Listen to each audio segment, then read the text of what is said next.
Welcome to Creative Right Now podcast, a podcast to help writers of all skill levels elevate their craft by learning key insights from industry professionals, published authors, and working writers.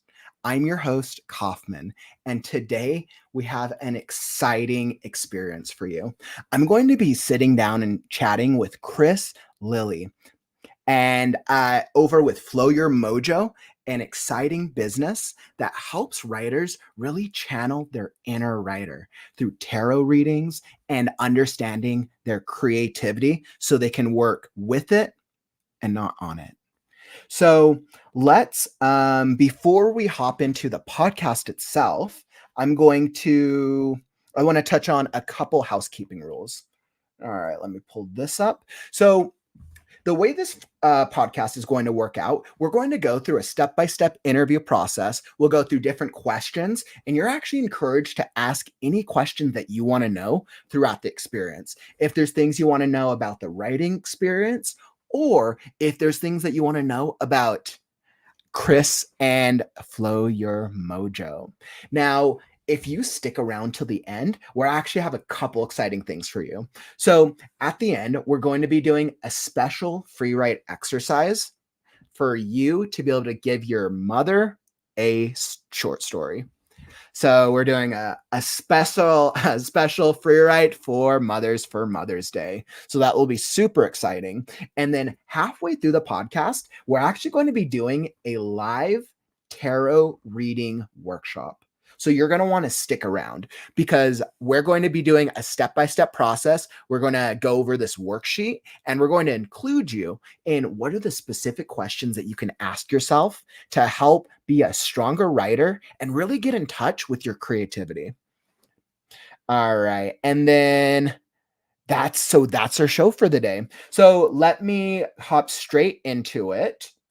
We're going to let me bring up Chris. So super exciting. So Chris Lilly is a fellow writer. And let's see, I got this here. So he's a fellow writer who works on young adult fantasy episodic short stories with LGBT characters and themes. He's an actor with a successful YouTube web series called Just Us Guys, with the dream to eventually be an executive producer of a TV show.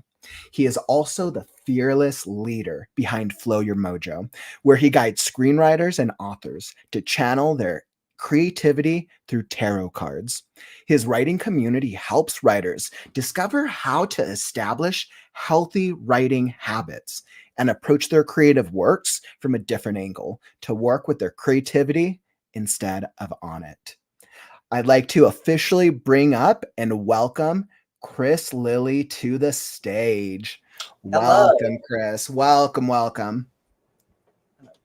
Adjust the camera there. All right, I'm making sure we're good here. I want to start by saying thank you for joining me today.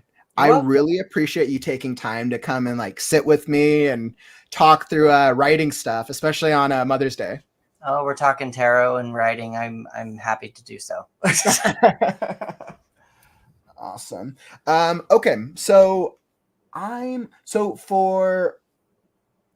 before we get into a little bit of how are you, I always have to ask everybody.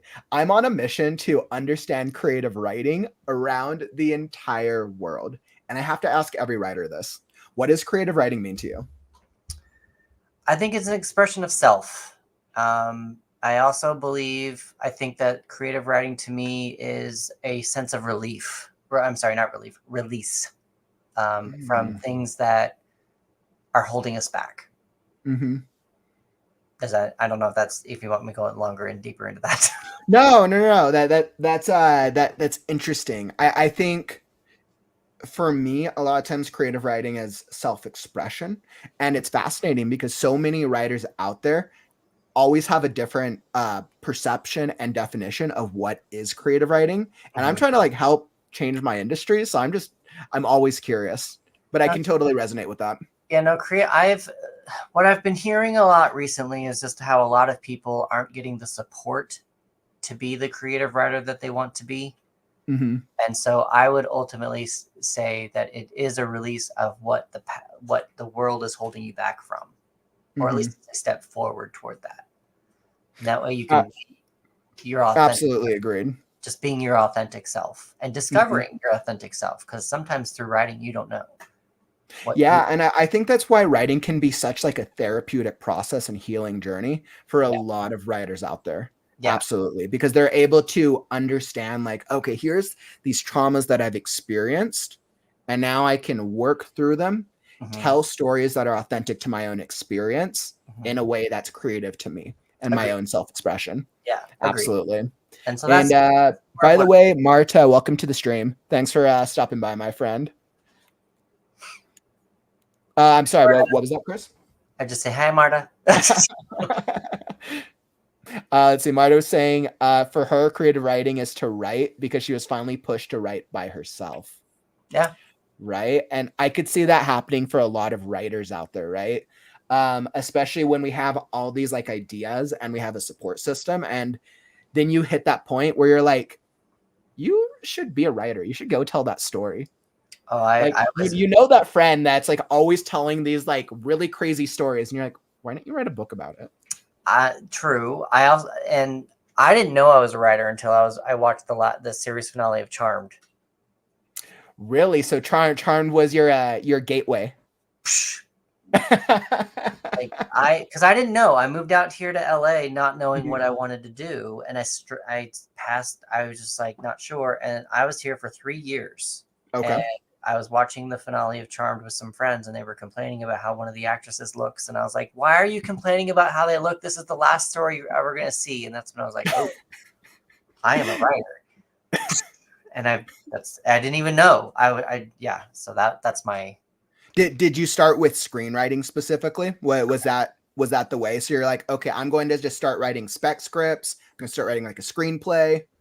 Yeah. No, actually what I did is from there, I started taking classes. I developed a pilot, and from that pilot is where that web series came that you mentioned earlier. Ooh, Justice, guys. You know what? Okay, so that leads me to a great question. So if you think about your writing journey in a couple of chapters, how would you like split up like your early writing journey, your middle, and kind of where you're at right now? How do you kind of like think about that process?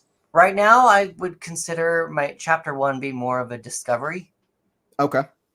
Number 2 is more about the doing, or I guess the second act. Act 2 is more like the doing, experimenting with the do's, the don'ts. Who am I? What stories do I want to tell? What is my voice?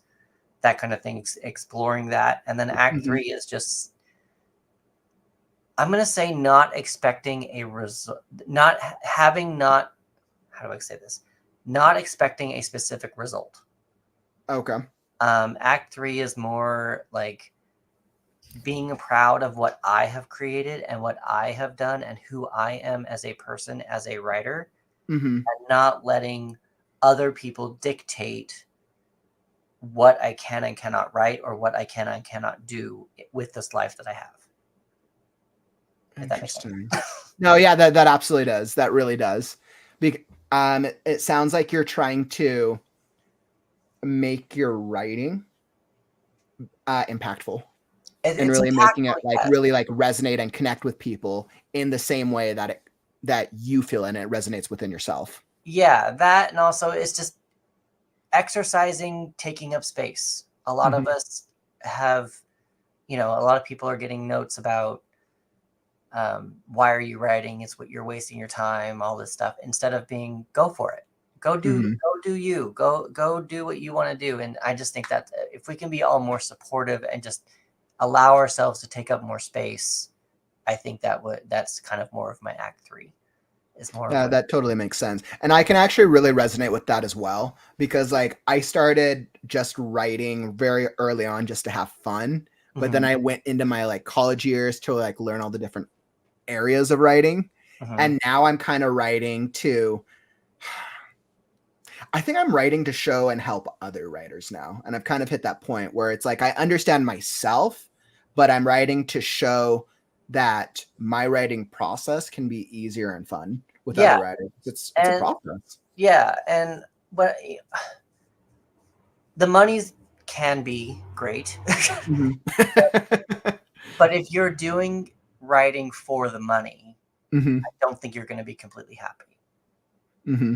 And so and that's kind of, to bring this all back to the tarot as well, it kind of brings you back down to who you truly are and what you Mm-hmm. truly want and what's underneath that surface.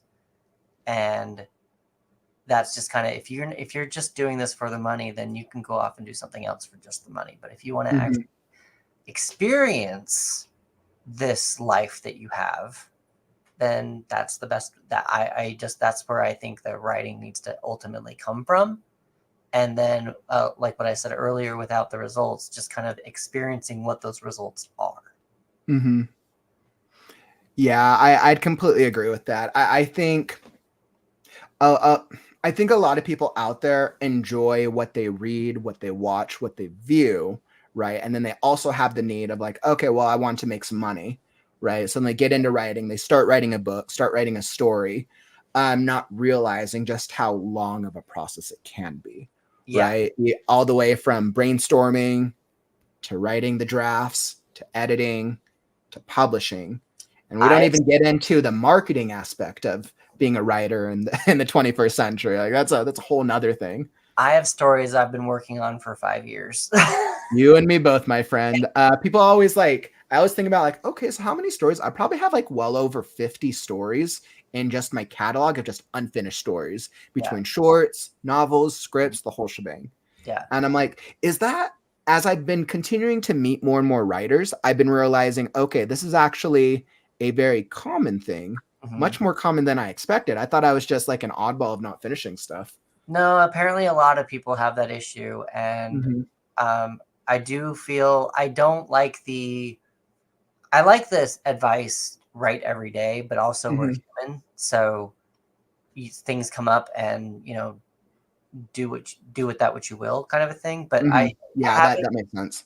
Having not a specific, but just putting more dedication toward what you want out of your writing. And the saying that I'm gonna put up here is, what is it? Energy goes where attention flow. Wait, what is there? Energy flows where attention goes. That's what it is. Energy flows where attention goes. I actually absolutely love that. I want to I am definitely creating a banner for that. Energy goes where attention. Energy goes where attention. Energy flows. Energy flow. I'm like, okay, we're going to get this right. How many writers does it take? Energy flows where attention goes.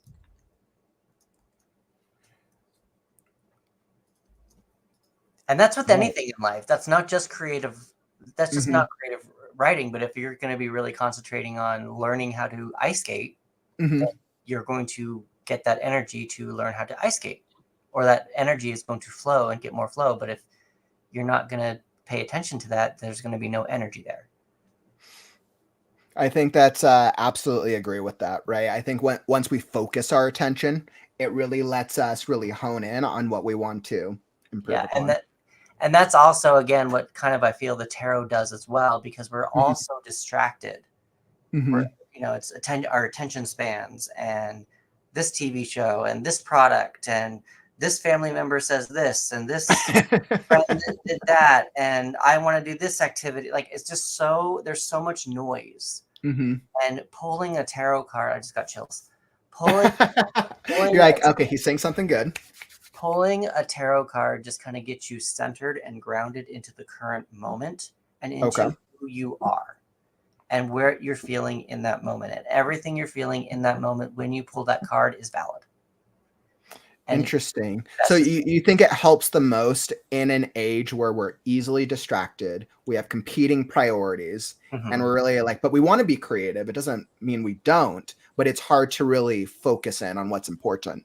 Yeah. No, and that's what I think the tarot does. And I got there's 78 cards in the deck, and they do all have specific meanings, but ultimately the number one rule that every tarot reader says is don't pay attention to the meaning. Throw that out. Okay, don't pay attention to the meaning. Throw that out. It's there, and you're going to learn it as you learn tarot, but use your intuition when looking at the card.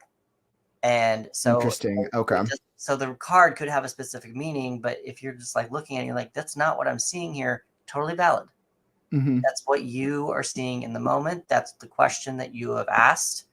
And that's where spirit world, whatever you want to call it, is guiding you. Mhm. Creativity, your current life experience, that's where you're Mhm. being guided and what you are meant to focus on. Even what your subconscious, if you want to call it your subconscious, that's what you're being focused on and guided to pay attention toward. Interesting. Okay. I kind of see it as like that like creative part of you that you really have to focus in on to be Mm-hmm. able to like do the storytelling, tell the things that you want, and really be able to like have that form of self-expression. Is Mm-hmm. is that the same like concept as that like the spiritual, like the almost the sixth sense? I would think so, because a lot of Okay. people ask, what's trending? Like, well, not like that's not going to get you anywhere, because what's trending right now, when you finish that story, like we just said, we all have stories we've been working on for 5 years. In 5 years, Mhm. it may not be trending. Yeah, So, that's a really good point. so focus on what you want to write, what you want to read, and Mhm. focus more on yourself, and you will Mhm. find other people. There are other people out in life that would want to read that. And That so, totally makes sense. but not knowing who you are and not knowing what you want to write and what you want to say, Mhm. because you've got all these different things grabbing your attention. Mhm. You're focusing. It's the conscious. You want to go down to the super subconscious. You want to go really. Yeah, because that's where we find that like real, truly authentic part of our creative abilities, isn't it? Yeah, and that's that. You want to focus more on the quiet whispering voice that is Interesting. the Okay. quietest voice. Who you are, what it's trying to say, what is that feeling trying to tell you, Mhm. and how to say it. And even if it's a negative feeling, Mhm. I wouldn't take it as a negative feeling. I would take it as a trigger to pay attention to. Interesting. Not Okay. a, it's not a negative feeling. It's just there's a message there for you. Mhm. So So listen, it's a matter of really paying attention. Would you say that's like your gut feeling? yeah, gut Mhm. feeling. Just paying attention to what that feeling, what that Mhm. message, what this card, what this thing has to tell you. And Okay. because you're dealing with your intuition, it's not going to come out and say, do this. It's going to be journal prompts. It's going to be, why am I feeling this over the last 3 weeks? What are you trying to tell me? Asking that feeling, asking your intuition, what are you trying to tell me? Mhm. And just free writing that, and then discovering for yourself why you've been feeling the way that you've been feeling. So your intuition's not just going to walk out and tell you what to do. No. No. I guess we're gonna have to write a story for that one, won't we, Yeah. writers? Most, it's like, with tarot, you're going to get a lot of, also with tarot and spirituality stuff and practices in general, you're going to get a lot of different opinions about how things are done. One of the beautiful things about tarot and writing in general is that it's whatever is, there's a word, I just lost it. It's gone. It's whatever resonates most with you. Mhm. Whatever is, your life experiences are different from the other person's life experiences. So what you're going to bring to the table is going to be unique to you.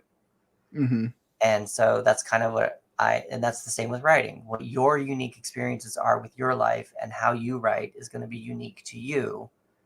And like, it's what they say also in screenwriting. I could have the same idea. Girl Mhm. goes to magic school and discovers that her boyfriend's bad. I'm Mhm. going to write that. You're going to write that. I guarantee you they're going to be two completely different stories.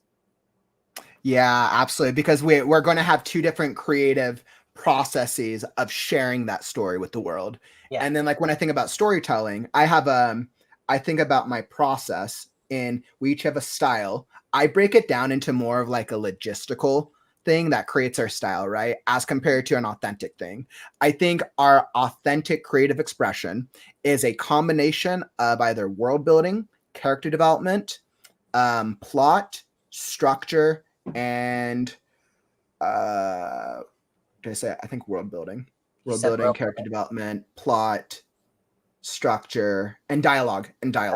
I think style is in some way, shape, or form uses 1 to 5 of these different areas of writing to greater or lesser lengths. I try to break down each of these like things of creative writing to be like, okay, well, you can hone your style. Which one do you want to focus on? Would you rather have your characters like be talking more? Would you rather do more world building stuff and so on and so forth? See, I come from the screenwriting world, so dialogue is my You strength. and me both. I was like, we know Save the Cat very, very well. I actually created my own tarot spread for that, but that's a whole different story for that. So I come from the screenwriting world, as you just said, and so dialogue. I've been told by multiple people that dialogue is my strength. Ooh, And that's amazing. I would say dialogue is probably on the weaker side for me. I tend okay, to do no, well with world building and character development. yeah, I've been told by multiple people that dialogue is my strength. So right now I'm starting to write and plan to self-publish my own short stories. And Ooh, within that's those short exciting. within those short stories, even though they're going to be in prose format, Mm-hmm. I'm writing them as if somebody is reading a TV show. So there's going to be a lot of Interesting. dialogue, Okay.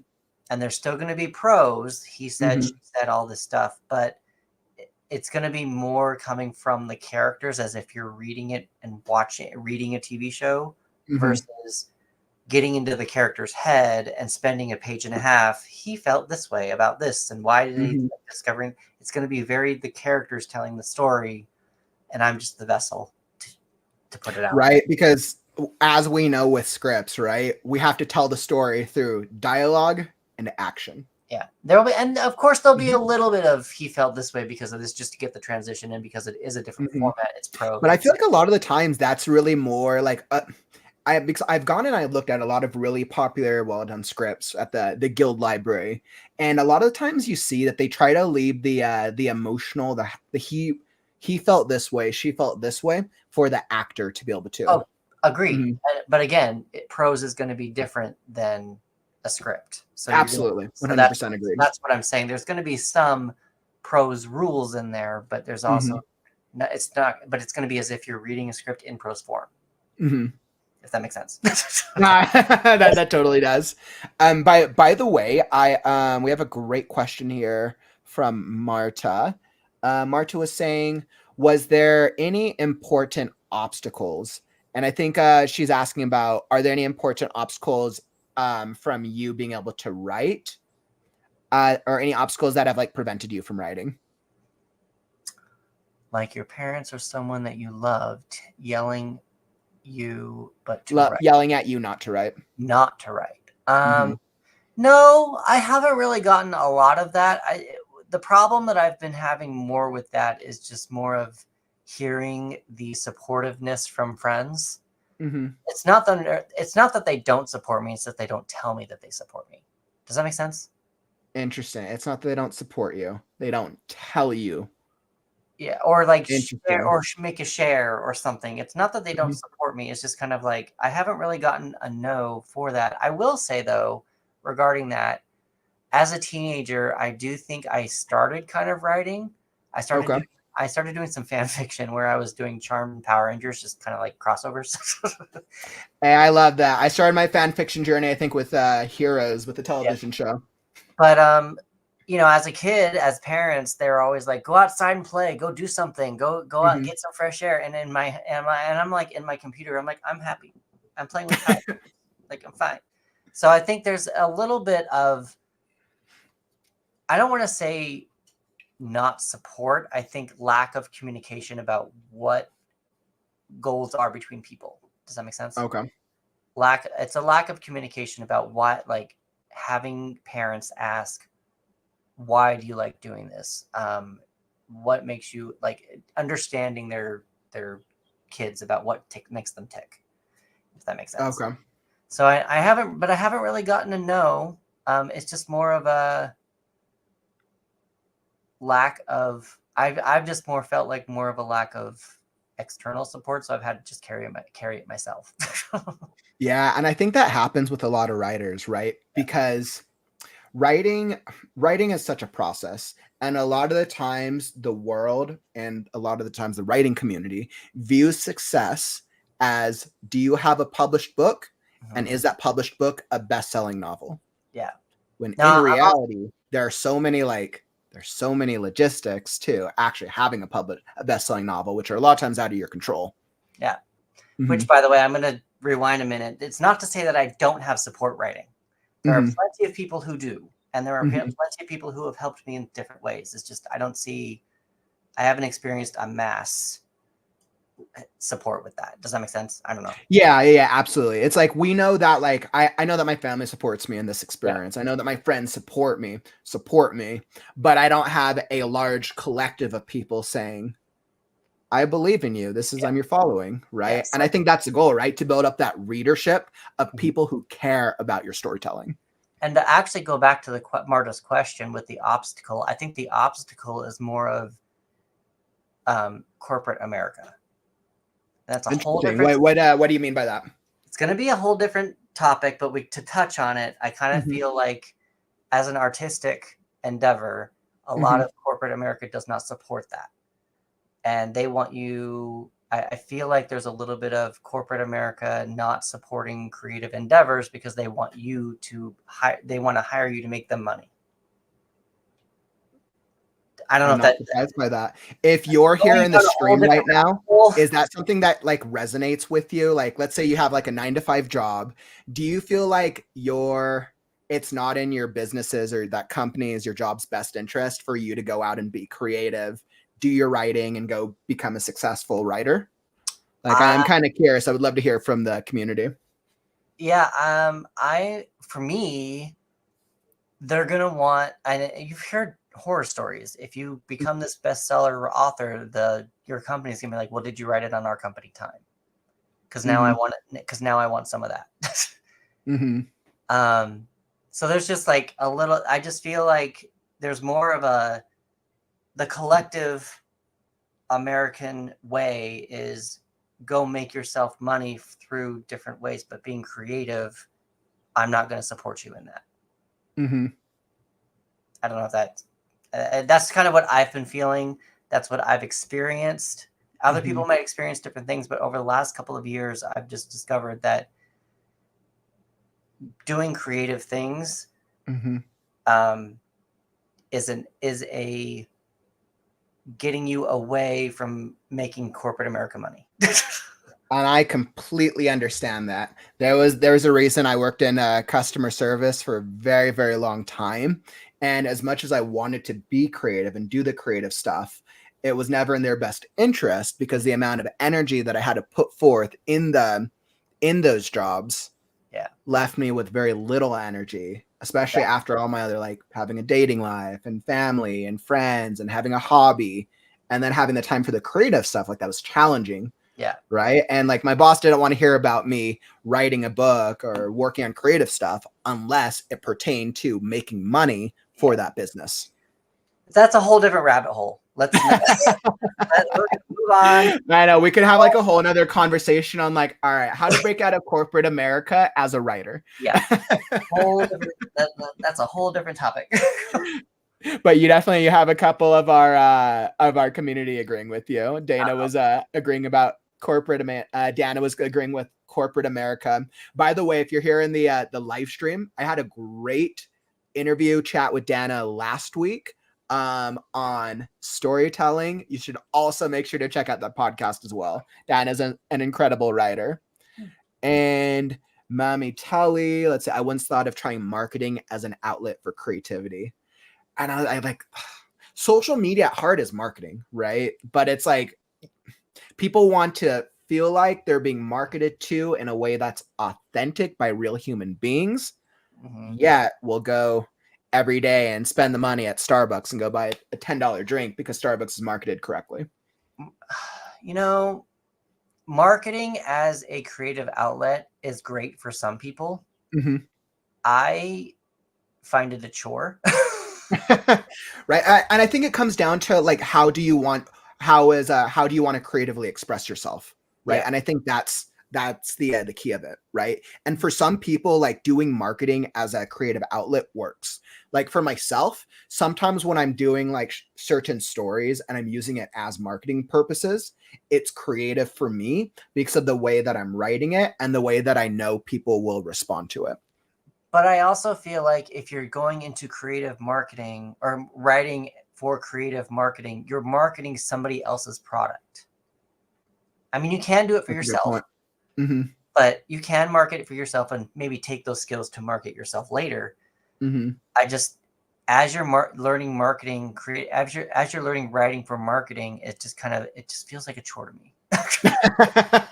I totally get that. And I think the important takeaway here is if there's some part of your creative process out there that isn't fun, Yeah. then just don't do it, Yeah. right? And if you have to do it as part of driving your business, the key is either you invest time and you learn how to do the skill, or you invest money and you pay somebody else to do it, right? You're either investing time or money.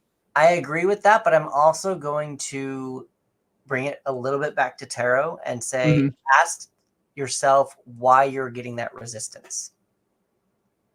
And that's actually a great question. I actually think this is going to be a great segue because I want to hop into our live tarot reading. All right. So to bring you the community along, we're going to be doing a live tarot reading. Now, normally, Chris, I know you share this with me. Usually an actual, like a normal tarot reading lasts, you said, anywhere between 1 to 2 hours. It's a process, right?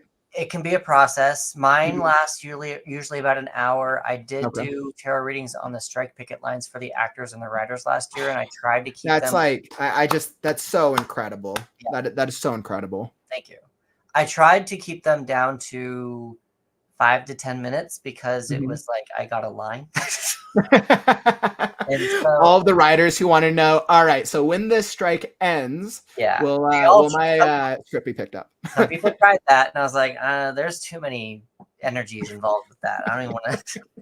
But no, so what we're going to do is we're going to do a brief one. We'll do with a single tarot card to give you all an idea of just what it feels like. And then we'll do a little brief workshop, which you will be encouraged if you want to join along. Yeah. All right. So how does this work out? I don't think I've been through too many tarot readings specifically, but I did used to work for a psychic for a while. So I'm familiar with the experience, but not specifically tarot. So what I'm going to do is, first of all, everyone's practice is different. So when you go into a tarot reading, everyone's going to have their different strengths and weaknesses. They're different zones of genius. Mine is tarot and writing. Astrology, I'm lost on. I cannot. Okay. For some reason, it just does not stick. So I have a separate deck for that in general. For astrology, okay. A lot of people, and I use that as homework for people, but we'll get to that later. So what I personally, what I've done, and this goes back to me reading Twilight. So Twilight, and this was before I even got into tarot at all, but Twilight, I hated being in her head. I hated it so much, being in her head. And I think that's why I have such a fear or hatred toward getting into a character's head while I'm writing in prose. But so a lot of tarot readers will say, tell me your question, touch my deck, let your energy kind of, flow, kind of a thing. And I got into tarot during the pandemic. So I was like, how can I get people to tell me their question without touching my deck? Because I didn't want, it was a germaphobe situation. So what I did, and I also liked to create an onion kind of effect with my reading. So what I do is I start general and I bring it down in like a funnel. Okay. And it's through back and forth. So what I would do is I would traditionally ask you, the querent, to write on a piece of paper somewhere and if you were in front of me, I would take that piece of paper, write down that question, and I would shuffle that piece of paper into the deck. Interesting. Okay. I love that. I love that writing aspect of it already. Yeah. So, and that way also, I don't look at the question. That way the Mhm, deck looks at the question and the deck mhm. does what it needs to do. And then I just read the cards and I let the querent, i.e. the questioner, whatever, um, like put the things together first. Interesting. Okay. Where, where do these messages fit first? How does it fit to my question? And then if I'm like completely off, Mhm. then we'll have an open discussion. They can say, do you like, will I really ask this question? Is this like what, like, let's have a discussion about that. So then they will, Interesting. Okay. so then they can tell me about the question if I'm off or if they want me to know. A lot of people actually end up like, can I tell you my question? You were right, but can I tell you my question? I And actually really love that. I love that you let the question work with the cards itself yeah, and with the spiritual aspect of it. I think that's pretty cool. and that way it creates this. It gives them more power in the Mhm. reading to make the connections themselves, and I'm just the messenger. Okay. That's ultimately what the plan is. And then at the end of the reading, I give them astrology homework because I have a special deck that says, Ooh, well, I don't know, exciting. these So cards. then with going through your tarot reading process, your clients get a free deck. Oh no, they don't get the free deck. They get the free prompt. Ooh, the free prompt. So then they So get the free prompt, and basically it's homework that they can then use to take with them to correct, better understand their own experience. correct. And they can I if they pull up a card and I'm like, well, your card is associated with Leo. I have Mhm. no idea what Leo is trying to tell you. So you go home and you can look up the astrological sign Leo in what we talked about, and you can Mhm. see what Leo was trying to tell you. Okay, awesome. That totally makes sense. And So then, with that being said, what's the best way to go about this? well, you wanted what I think we should do is have you ask what question would you like. Don't I wouldn't tell. Well, okay, let's do this. Write down just something off to the side of you what you want to ask. I would Okay. like about something. I would make it open ended. Okay. How can I attract this? What do I need to pay attention to toward this project? Or you can even make it personal if you want. Like uh, you don't have to do it specifically toward writing, but we're on a writing podcast, so why don't we stick it to writing? Oh, it will be writing. Yeah. My community will probably be able to guess the type of questions I might ask. You could even Okay, so you I'm could going even to write a question. you could even ask like what should I pay attention to today toward this writing session or toward this project for today or whatever.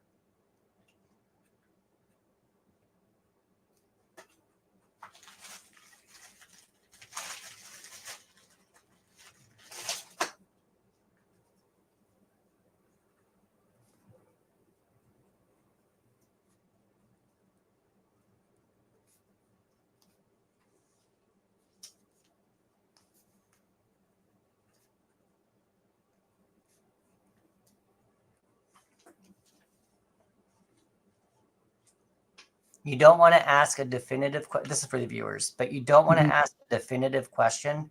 There is there are tarot readers who will tell you yes and no questions. This will happen when, this will happen now.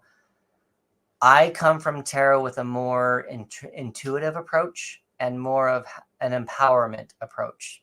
Instead of letting fate take control of your life, it's more of what can I do to make my life better? Or Awesome. what can I do to understand my life better? So Instead of waiting for when am I going to get married? When am I going to have kids? Am I pregnant? Like what I'm doing is I'm asking a how question. you do you. Beautiful. All right. So I have this question all written here. Okay, What's so next? what I've done on my end is I've written down my own card. I wrote Jared podcast 5/12/24 creative right now. Okay. So I'm going to take that and put that into this deck. This is just the Radiant Rider Waite Smith deck. Ooh, And I'm okay. just going to put it in here and I'm just going to shuffle. And we're going to Okay. let the energies do its thing. This piece of paper I should love go that. find your question and we're going to see what happens. All right. I'm going to I got the question right here. I'm like, I'm like sending forth the energy. We'll see Yep. if I can send the energy through across state lines. Yep. I thought you were in LA for some reason. I did used to be in LA. I was in LA for about 10 years before I moved out of the area. When did you leave though? I want to say I left LA probably about 3 years ago. Oh, for some reason I had this idea that you were still in LA, and I was like, oh, I can go have coffee with him. Yeah, I moved out for a change of environment because I really wanted to explore Northern California. And then I went from Northern California to Idaho so I could cut costs down and start a business. You were in Idaho. Yep. Yes, I am temporarily. When you said And by the way, writing community, if you're just hopping into the stream, we're actually just doing a live tarot reading. Chris is working with his deck right now. I wrote a question that I haven't shown to him, and he put a piece of paper that says my name with the podcast into the tarot deck to get the spiritual energies. I'm going to see if the question that I asked, what answer that the tarot deck, the energy from the tarot deck gives me. So let's see what we get here. Okay. So I've got your cards. I've got a what to pay attention to on top, like what's on the outside. Okay. What's on the inside. The Okay. card at the bottom of the deck. And I'm just pulling out your astrology stuff for a second. Okay. Right. So on the outside, you have the 8 of Swords. Okay. Now, the 8 of Swords is usually about a mental trap. And what you need to recognize about this, about your question, is that all these swords are your thoughts that are trapping you. But if you look really closely, she's very open. She's very able to move. Mm-hmm. She can easily walk over to one of those swords and just cut the ropes and escape and leave. Okay. So it feels right now with this question that you've got a little bit of a mental trap going on, and you're just not feeling like, feels like you're not allowing a new thought to come in. Interesting. Okay. It feels like just a mental trap. Like you're just not you're feeling trapped by something of your outside circumstances, and you're not allowing yourself to move forward with it. Interesting. Okay. So on the inside, you're feeling rather alone by it. This is the Hermit card. Interesting. So I'm feeling alone by the mental trap that I put myself in. Yes. And that's putting the two cards together. The Hermit card is an older gentleman who is I like to think of him as he's gathering information before he goes out into the world with that information and tells people about it. Okay. So because and usually the Hermit he's a loner. Okay. Usually the Hermit it's time to stay inside, telling people like, if you ask a question like, should I go out? And you get the Hermit, like, maybe you shouldn't go out. Kind of like that. But with regards to your question, you're feeling rather alone with it. It feels like what I would recommend you doing is follow this lantern. This lantern is probably one of the sword that you can use to cut these ropes off. And if you look around, this guy's in complete darkness. He can only see what's barely in front of him with that light. So with this, you're probably trapping yourself because you're thinking too far ahead. You're probably expecting some sort of a ending. And if you're like, if I don't get that ending, was it a success or was it not? Instead of focusing on step 5, focus on step 1. Interesting. And then use step 1 to go to step 2, step 2 to go to 3. And then as you keep going, you will eventually just find where you want to go. Because what you also want to look at this too is he's got a lot of snow on the ground here. So it seems like cold, and cold is like, when you're cold, you're constricted. So it just kind of feels like you're not allowing, there's a not allowance of letting yourself be yourself with whatever question you've asked. You're not allowing the warmth to grow or light up whatever you're trying to do with that question. Interesting. Okay. So the question that I asked specifically, and I found this I found your explanations very fascinating. It actually works for me twofold because there's a question that I asked specifically, but then there's also one of my struggles that I've been dealing with, and it actually kind of relates. It actually kind of works for both of them. So my guess is I wrote the question down, but then I'm also having an internal struggle, and that's actually really interesting that you touched on that. So the question that I wrote down specifically was, how should I market my book, The Last Scarecrow, to reach the most writers or to reach the most readers? And as y'all know, I'm still in the rough draft process of it. 75% of the way through the rough draft. The marketing portion is still way down the line. So that actually really applies to that. I'm also a new business owner, which this doubles up as. And as a new business owner, I'm trying to figure out how to the right strategies to use to put myself out there to connect with other writers. And part of that is because I do so much strategizing in the future, I could see how too much future strategization could pull me away from the step I have to take right in front of me to get to the next part. So Yeah. I absolutely felt that like that absolutely works because like it kind of works for the last scarecrow question, but then it absolutely works for my internal dilemma that I'm having with like, all right, well, what's the right next step of the business for me to be sustainable, keep attracting writers, clients, and all that, and so on and so forth. See, and what I would further do with this as well is you're trapping yourself mentally with all the other things you need to do. All these other swords are. Can you move it closer to the camera? I want go perfect. I want everyone to be able to see that. All these, and then bring up the other card as well. Let's show them side by side. I want to make sure everybody can see both of those because these are both beautiful artworks. So we got the 8. Perfect. It's the eight of swords. I'm sorry. Yeah, no, that's perfect. 8 of swords and the hermit. Okay. And what I would say with the 8 of swords is all those swords are all your marketing that you're thinking about, all your other stuff, but you're trapping yourself, not allowing yourself to just write and be free with whatever you're wanting to write with the scarecrow. Interesting. And the hermit is telling you right now, you probably don't need to be doing that. Focus more on the writing, not on the marketing. Interesting. Well, that's absolutely, that is really helpful, Chris. I really appreciate that. That's actually really cool. Not only are those images giving me some ideas, but this conversation is actually giving me a little value. And what you also want to look at too is behind this character. I keep like going backwards and forwards. No, that's all right. You're trying to get it right on the camera.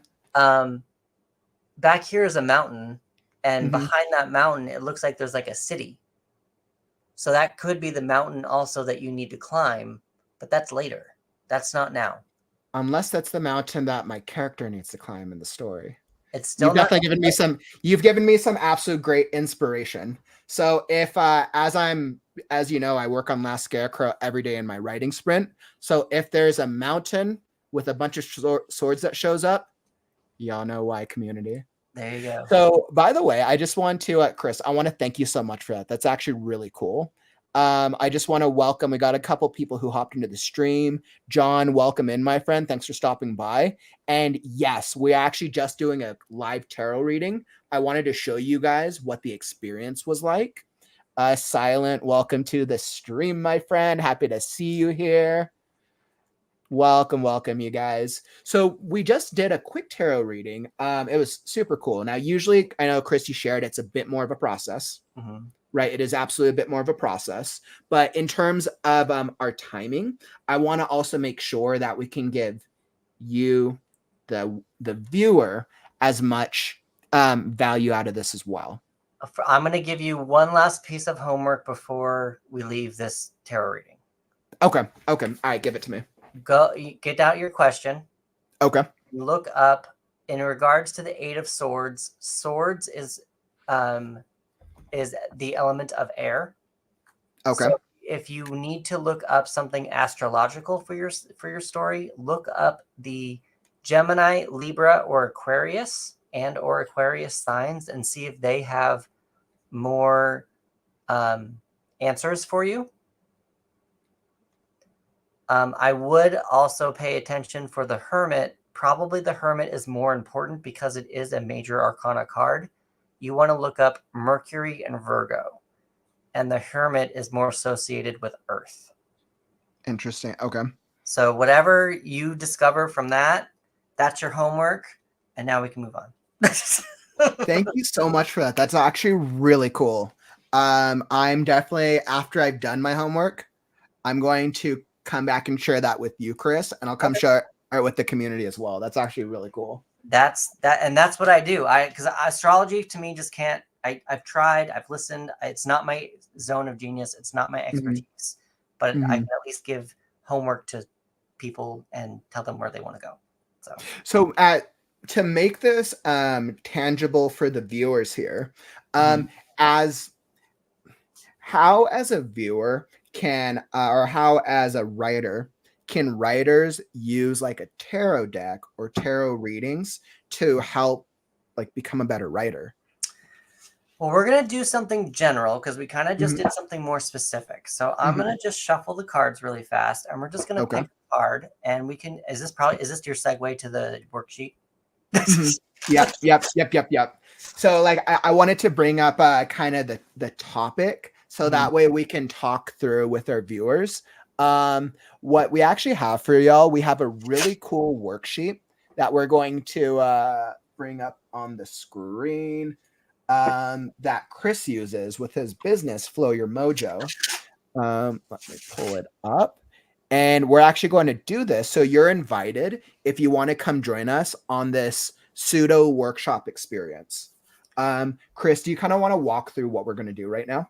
Yeah. So a lot of people want to read the symbols and the cards from a more spiritual aspect, a more spiritual space. Now, I do believe in all that. I believe in the power of the tarot reading as a personal practice, exercise, guidance, but I formed my practice more specifically to help writers.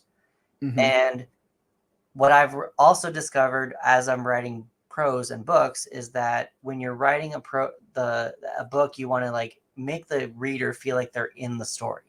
What does it smell like? What does it taste like? What does it feel like? And sometimes to avoid, I just got chills again. To avoid purple prose, which is just like, this smelled like this for 8 paragraphs.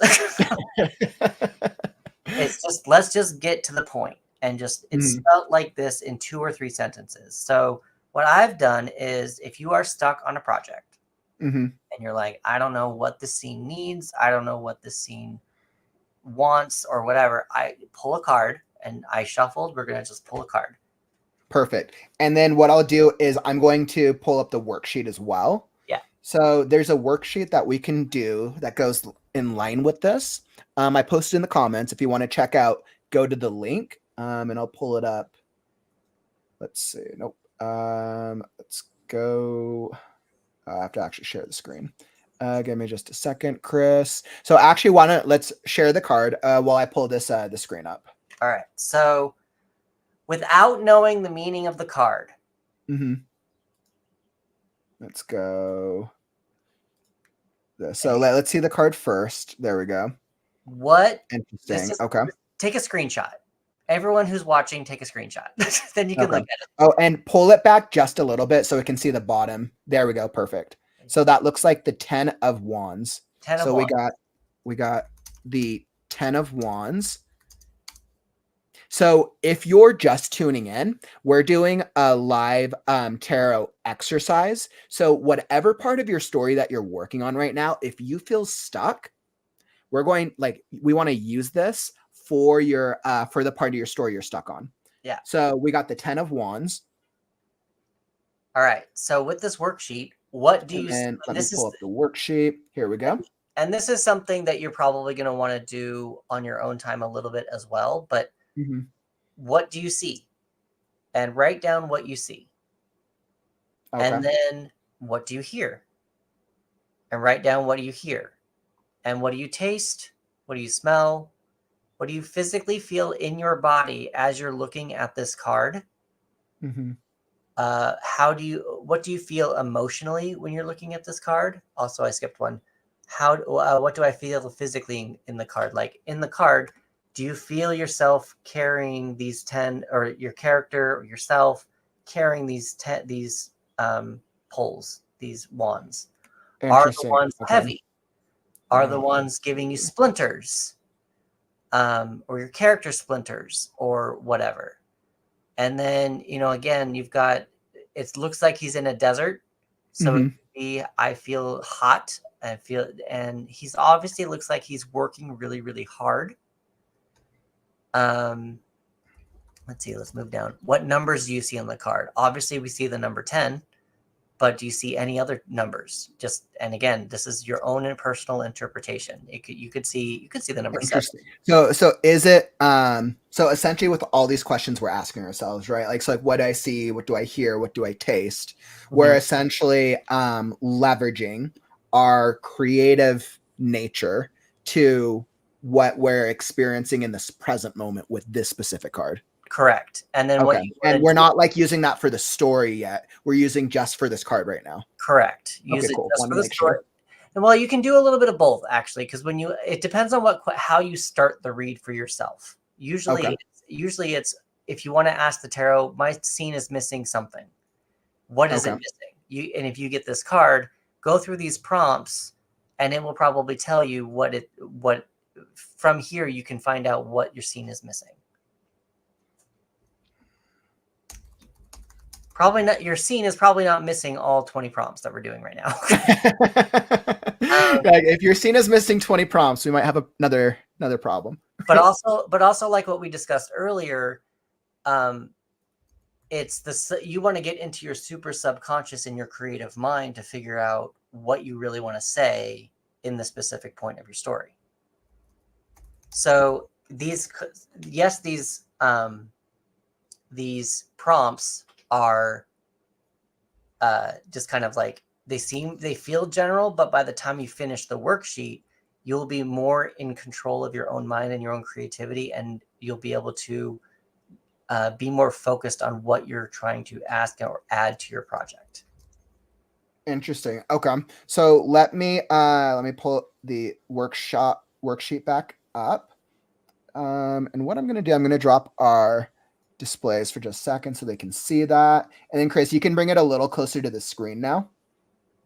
There we go. Let's see if this one's better. Yeah, that one's a little better. Perfect. So now we can see both of them. So you can see what I did here. I just started filling out a couple of the ones at the top.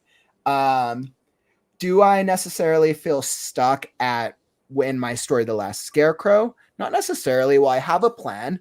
I think the point that I'm working on, which I'll be doing, which I was doing yesterday, I think I was trying to figure out like what's the right thing that I needed to do. So I think this is actually a perfect exercise as I'm like, what's the next step for me? So I feel like I'm using this for my own story. Now, as I've started filling these out, so once I have these, Chris, how then do I pertain this, or how do I connect this to where I'm stuck at my story? Or do I just use this as kind of like, okay, this is like inspiration, and now like, okay, this is kind of what I can do for my story now? It's a little bit of both. Okay. Again, it's kind of depending upon what you've asked the tarot when you begin with. Gotcha. So okay. If you ask, I think you're kind of combining two things into one. Okay. And you're combining a personal goal along with your story goal. So if you just say, like what we did earlier, that was more of a personal goal for you. Mm-hmm. So this one I pulled, as I was shuffling, I was pulling this card more as if you're in a story, you're writing your story. Mm-hmm. And again, it's kind of difficult to do collectively because we didn't really have a collective question to go for. But in my story, let's say I have a character who, I'm trying to backwards. It's okay. I can give you a specific example because I'm at a specific part in Last Scarecrow, my story where let's just say I'm stuck in. Yeah. For all intents and purposes, right? So I have the heroes of the Scarecrow and these other characters. 75% of the way through the story, they reached a graveyard filled with fog and tombstones. And I need to get them to the next point where something big's about to happen.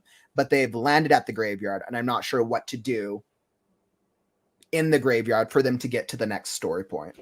Okay, so what I would do is I would think about graves and with the 10 of Wands. And so the 10 of Wands, wands are a creative energy. Okay.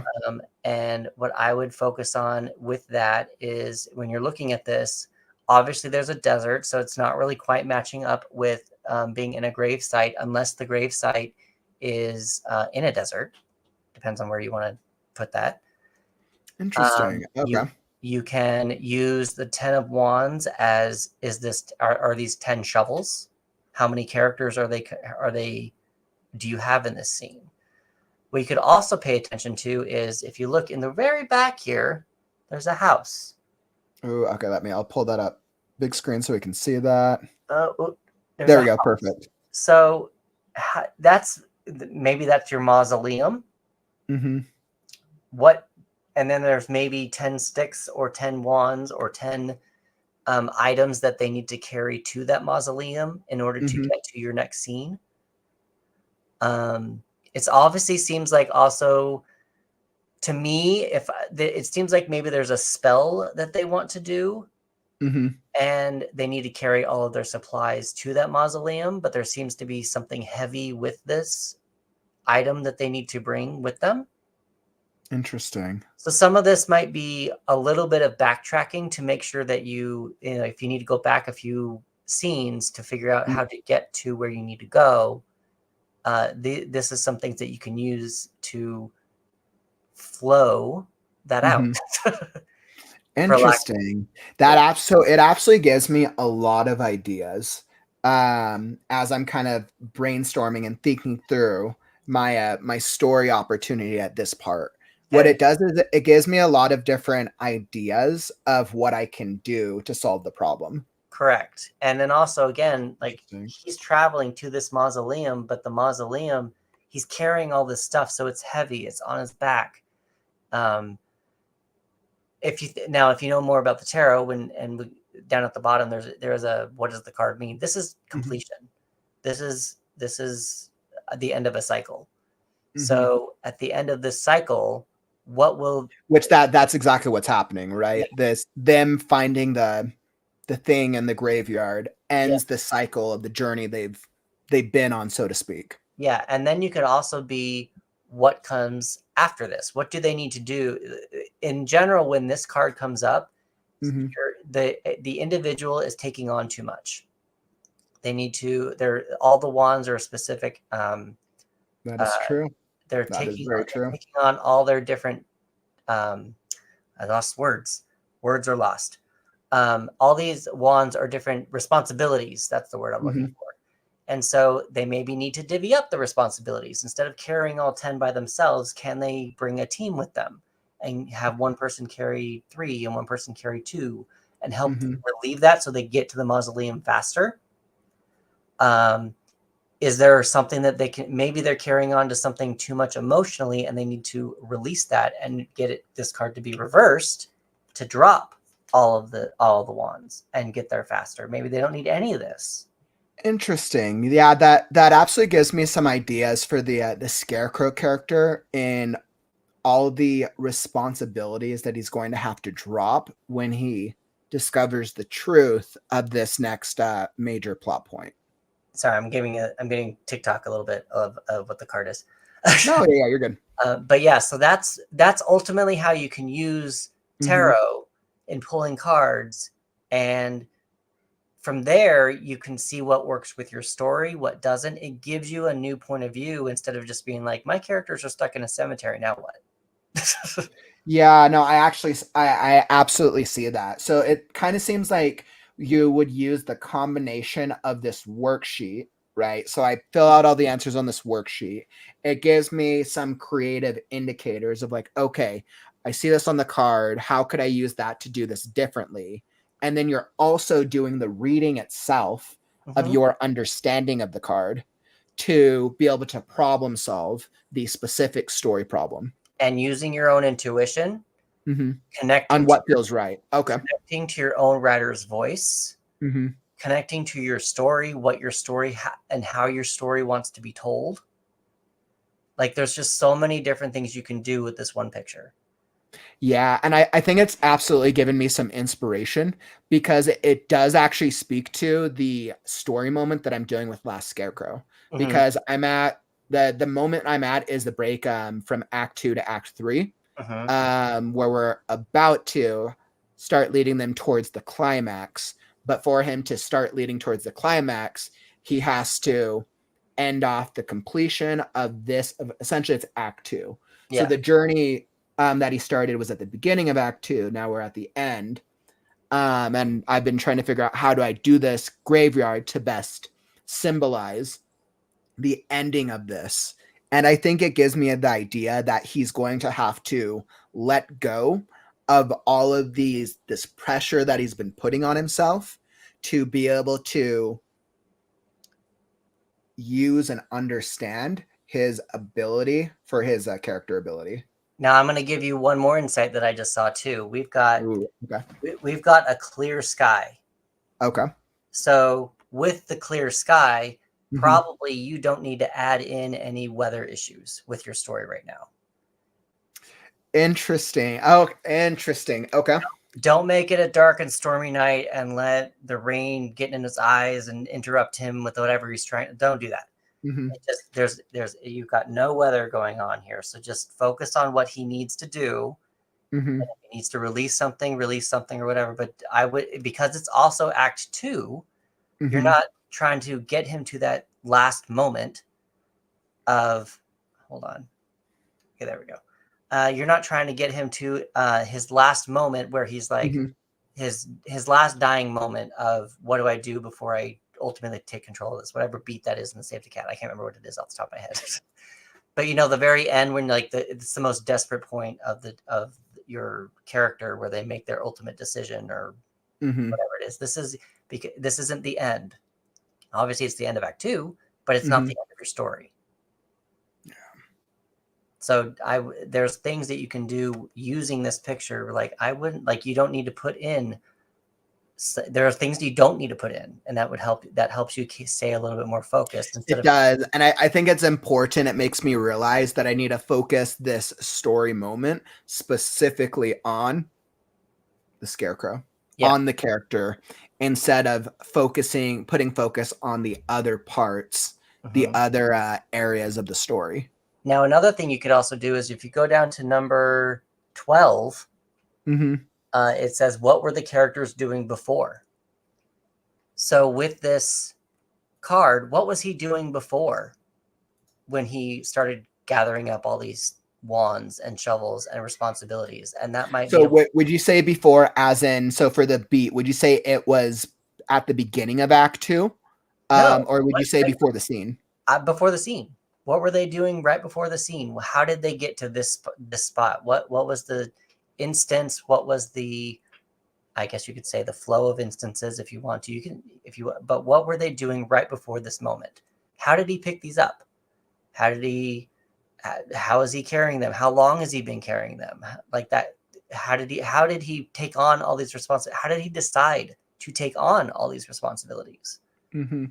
I think that the character doesn't realize, due to the nature of the world, he doesn't realize that he's been carrying all And these things, and all these things have been burdening him, but he doesn't realize how much he's been carrying. that's usually what the meaning of this card is like you're Mhm. carrying too much, release something. Yeah. So that's so that you could just, and then also what's he going to do after? Mhm. What do you want the scarecrow to do after this scene?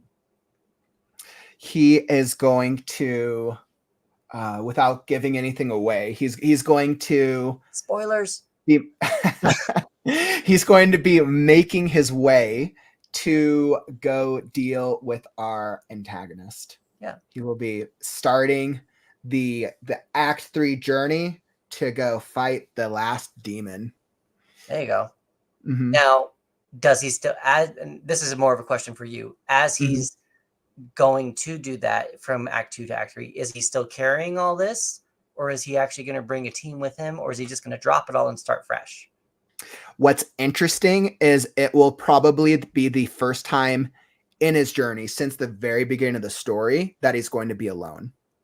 Okay. Alone for the most part. but essentially alone. And that's also interesting because what comes after the 10 is the 1, the ace.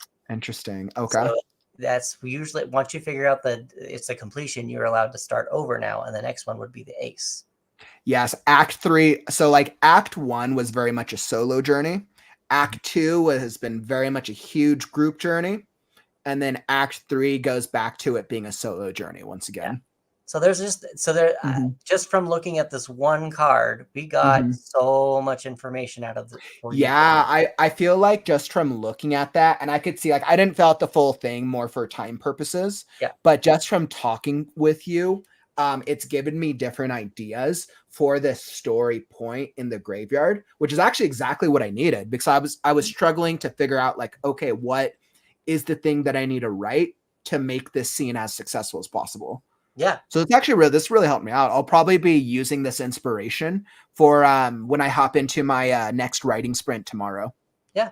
So that's ultimately what the tarot can do. Now there are 8 to 9 card spreads. There are, I can create a character with a tarot card with, I mean, with one, yes, but I have there's like a 20 card spread that I use to create a character. What's their past? What's their future? What's their secret?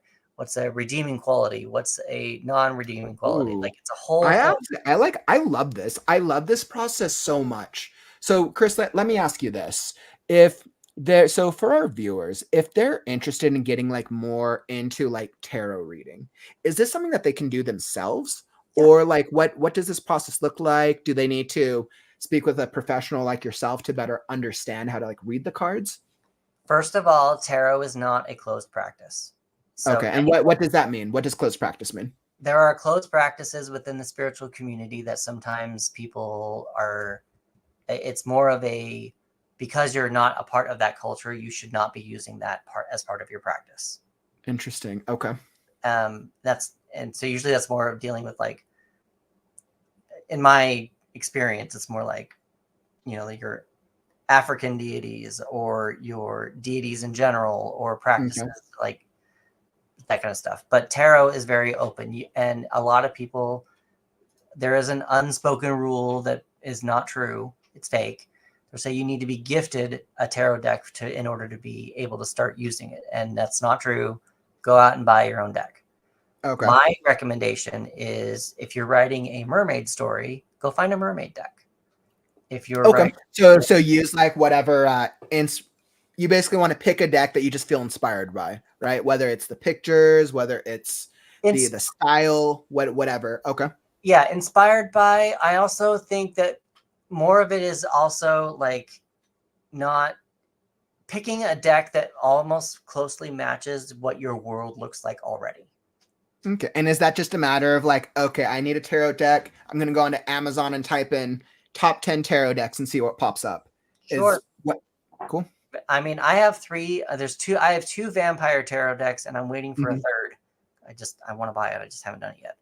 But one vampire deck is not going to work for this for another vampire story. Sometimes you need to find the right images to match what you're trying to tell.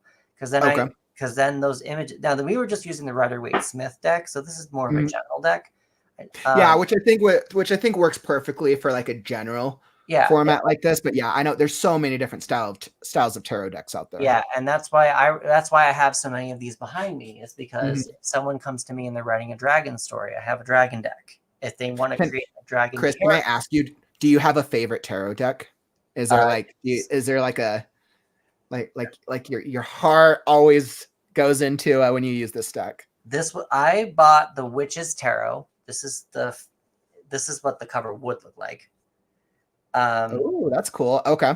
When I went into when I first got into this, I like witches. I like witch stuff. And when I first went to the store, I was like, I like witches. What is the most magical one that your customers buy? And they gave me the option of doing the Silver Witchcraft. I forgot the name of it.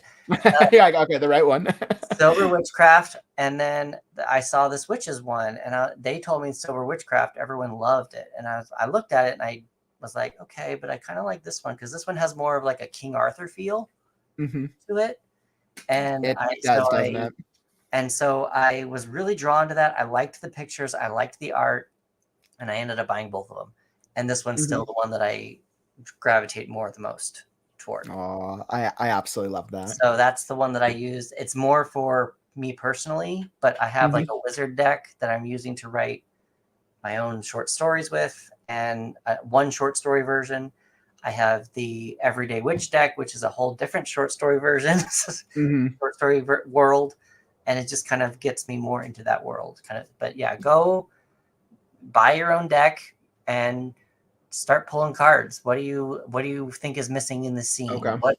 And from there, yes, learn everything. You don't need to learn all of it, because it can be overwhelming to learn 78 cards. Plus, when you get 78 cards in reverse, it's not 70 cards to know, memorize, and use. But start with your intuition, and then learn the meanings of the cards as you go, as you create your practice. Gotcha. Okay. It's like, don't be afraid to go buy a deck. Start, like, you have a problem, pull the card. You can learn the process as you're going. I guess, like, don't be afraid of the experience. Especially kind of what I'm picking up. Yeah, especially with what we're doing here. You don't like, I've read, what I do for my practice is I read the instruction book once and then I put it away. I've never looked at any of these books again. I've read them once just to know what the artist and the author was trying to say.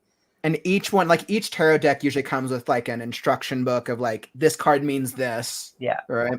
And what the symbols are, what they would prefer this is happening. They tell the story in the card, what's the moment, all that kind of stuff. But, and I because all these decks, they're all pretty much the same format.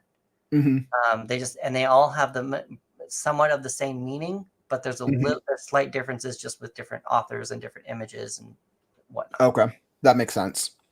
So that's how I've developed my practice. But most practitioners will tell you, don't read the book. Most tarot teachers will say, just throw the book away. and kind of like trust your instincts. I think if it were me and I'm not familiar, I think like my first tarot deck, I'd read the book, understand what the designers, what they wanted me to experience, but then I'd also research and see like what actual tarot readers do and trying to like merge the two. I do want to take this moment and open it up to the audience. Let's see. I want to hop into a Q&A. Is for the audience here. Do you have any questions about like the tarot reading process as it pertains to like helping you with your writing? Do you have any questions for Chris or myself about this writing experience? We want to hear from you. Drop your questions down in the comments below. And Chris, while I'm giving the audience a second to throw up some questions, what can you kind of tell me a little bit about like what your mission is with Flow Your MoJo and kind of what people can expect if they want to come join your community? I'm discovering that Flow Your MoJo is more about being supportive, a supportive writing community. So in the world that we live in and the world that is in general, it's, if it bleeds, it reads. If focusing on the negative, focusing on the pain point, focusing on this to get people to feel so much hurt in order to take action. And I just don't like that. I'm not a fan. I would rather, what I'm discovering for myself is I would rather come from a more supportive aspect. And so Flow Your MoJo is a space where what I'm creating is people can come in to recognize how to take space, not even recognize, just experience taking up space, experience the act of writing without walls, and healing.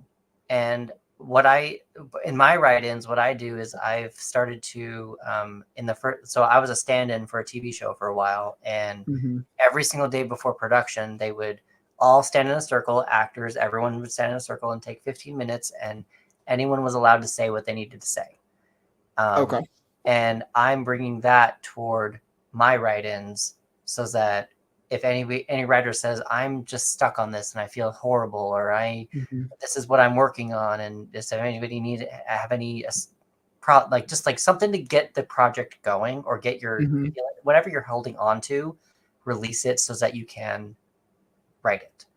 So Okay, that makes sense. I'm just trying to create more of a supportive aspect. And also, if you're into tarot and like spirituality and want to come at it from more of a spiritual perspective versus a academic perspective, just to Mhm. add a new tool to your writer's toolbox, that's kind of what I am building with Flow Your MoJo. Wow, that is so cool. It's just it's my own little corner of the internet that is like, Mhm. let's go play with tarot cards and write at the same time. Oh, that is so cool. I've been so absolutely inspired by this experience with you. Not just like just from like talking through kind of your understanding of that spiritual side and using our sixth sense. And then like the tarot reading itself, both the personalized question absolutely applied to my personal struggle that I'm dealing with just being a new business owner. And then also the struggle that I'm dealing with overcoming that obstacle in the story. So it's absolutely been very helpful, very, very helpful. Something I will say too is that sometimes a tarot card or tarot reading doesn't make sense right in front, like what we were talking about. I don't know if I said it here or if it was before we were talking, but sometimes you need to let it sit for a minute. Sometimes your intuition needs to like let it marinate for a minute, and then maybe a week later it would be like, oh, that's what it was. And then you'll just sometimes you just kind of gotta let it absorb. Yeah, right. Because then I had a client once. She was like, none of this is making sense. I don't get it. And then in her review, she was like, a week later, she's like, oh my God, I was in the shower and it just like, so it's not, so tarot is not going to be your one key to like life, but it will be something for you to recognize what makes you going with your creative activity or creative writing or what you want to say. That totally makes sense. Absolutely. So it looks like we're getting a lot of people commenting, not necessarily asking questions, but sharing that they're enjoying the experience and that they've learned from the tarot reading. Yay! Yeah, we're definitely getting a lot of fun engagement. Now, I'm going to say this since this just came out. Yes, the tarot movie did come out. Yes, Ooh, okay. I saw the tarot movie, and yes, I enjoyed the tarot movie. Tarot as a horror structure is it's a horror movie, right? So it's a horror movie called the Tarot movie that literally just came out into theaters, right? Yeah. That is a Hollywood thing. As we all know, a lot of times supernatural phenomenon is portrayed in movies and films as very sensationalized. Yeah. Same thing with psychic medium, same thing with psychic phenomenon. It's portrayed in a way to be as engaging, but it's not always as authentic to the experience. Correct. And that I do know from having worked for a psychic for a while. So tarot, they will always, if the death card comes up, the death does not equal an actual physical death. It can. Wait, so if you draw the death card, that doesn't mean you're going to die. But it also doesn't mean your character is going to die. Okay. Death means change. Something needs to die for something to grow. Okay. That kind of thing. So yes, the tarot. I personally enjoyed the tarot movie. I like tarot. I like horror movies. Combining the two, I was there. Done. That's actually really cool. I haven't seen it yet, and I love horror movies. I'm gonna have to check it out. That's the thing that I would go into if you're going to watch the tarot movie and understand tarot a little bit more, is that tarot as a horror abstract horror subject horror division is all Hollywood. I come at it as more of a self-help tool, not a fate you're going to die tool. Chris, I think that would be absolutely a great like full-on conversation to just be able to like talk about with people, because like there's so much misconception around psychic phenomenon, around tarot, I'm sure, as it pertains to Hollywood films and franchises. Tarot and spirituality is spicy psychology. Spicy psychology. I like that description. That's literally all it is. It's just spicy psychology. And if you're having fun with it, and as long as you're not hurting anybody else, go have fun with it and not hurt anybody else and experience it. Oh, well, I absolutely love that. Thank you for adding that.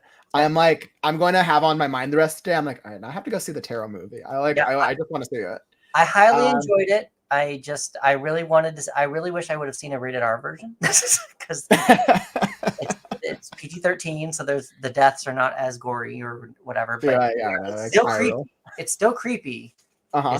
And I learned new things about tarot, even though it was not like directly supposed to be a tarot, like it's tarot as horror. But even I learned like different ways how to read cards. I learned. So it was Well, fun. because I think it's interesting, and I think when I see movies like that and films and TV shows, right?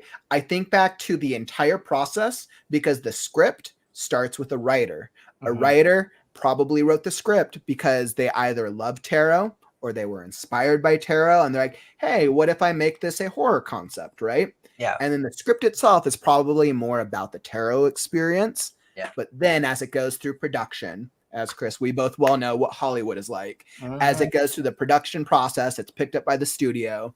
We have producers, we have editors, we have the director. Everyone comes in, it gets adjusted so that way it's visually engaging. And then we now got to market it and it becomes a different creature entirely. So it's been Hollywoodized, so to speak. Yeah. So I just wanted to put that caveat out there that some people are going to come at it from a religious perspective of this is going to lead me to the devil, right? And that's not, that's Hollywood, that's Christian theology. It's not, I mean, I'm not saying it can't, but it's not, that generally that is not what tarot is used for. Awesome. Thank you so much thank you for clarifying that. I'm sure that fear is very much real. And I'm sure there's so many people out there who have that question, that idea, that sentiment on their mind.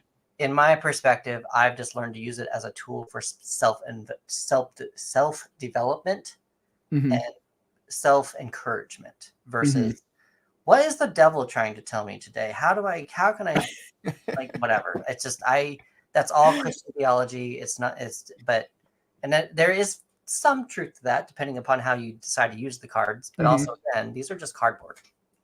It's just a tool. You can use that's the truth. It's the same as a knife. You can cut someone with a knife or you can cut vegetables with a knife. Like it's just right. It's literally it's how we use the tools. Correct. So I just wanted to put that out there. So what I want to do, Chris, what I want to do is because we're approaching the 1.5 hour mark. So I'm going to wrap this up so that way we can hop into our writing sprint.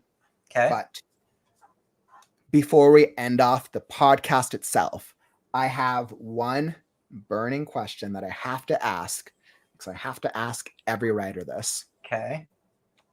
If tomorrow were your last day on earth and you could leave one final quote for writers to remember you by, what would that quote be?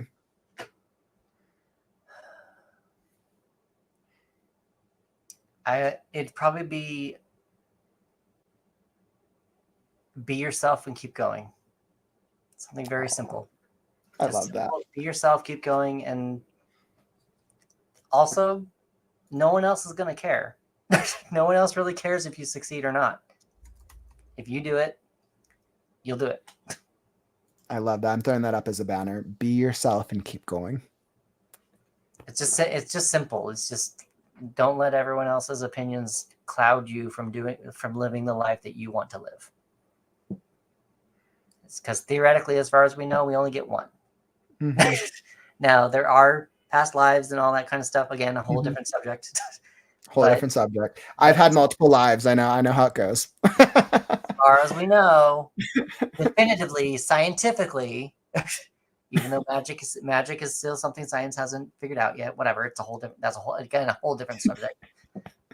Officially, we know we get one life, and all of this could be made up.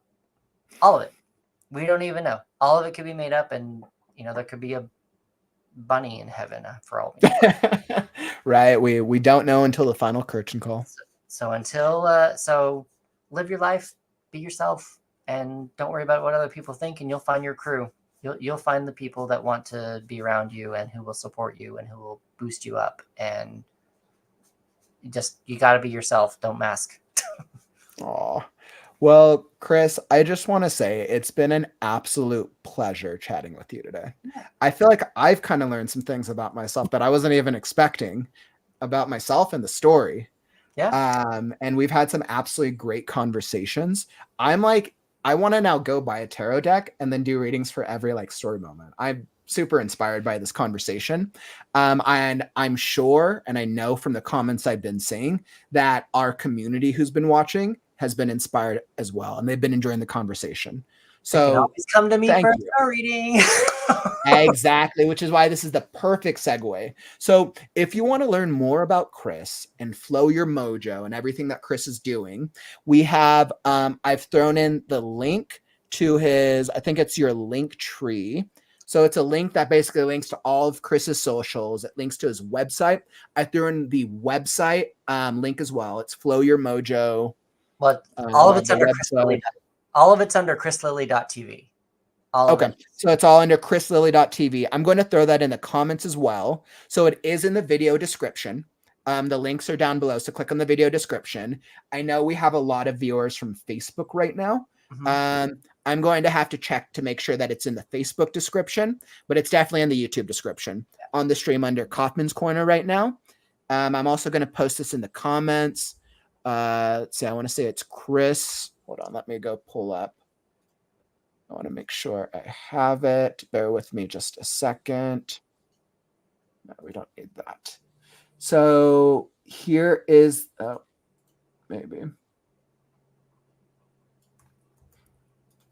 All right, perfect. And I'm throwing this in the comments right now. So there's the, there's for the link tree that basically links to all of Chris's socials, his website, and everything. If you want to go check out more about Chris, you want to go join in some like tarot readings, like this is actually super exciting. Not like I want some more tarot readings already. So You got me hooked before, Chris. So what I'll say next is that I do have a community called, again, Flow Your MoJo. And currently right now for the first 25 people who join, I'm giving them a 50% lifetime, like 50% off lifetime membership. It's a monthly membership, so it's $22. And in that $22 or every month, you will get like write-ins, tarot lessons, discounted tarot readings, community of other people who are also learning tarot. I don't even know, like there's such a long list. If you go to the link on the website, I know that we're running out of time, and that's why I'm like rushing. No, you're all good. But that's like you can see everything, all that kind of stuff. And it's a 50% discount for the lifetime monthly membership for the first 25 people to join the Flow Your MoJo community. Correct. And then after that, it'll go up to 44. And so that link is also in the YouTube video description. I just threw it in the comments. So people can see that. So if you go over and you sign up for Flow Your MoJo to be a part of the community, you got 50% off. And it's only available to the first 25% or the first 25 guests. So make sure you hop on it because it's actually a really cool opportunity. And then also on top of that, here for me, it's 12:30 at 2 p.m. Pacific Standard Time. Today, I'm doing an in-depth class discussion on the Fool.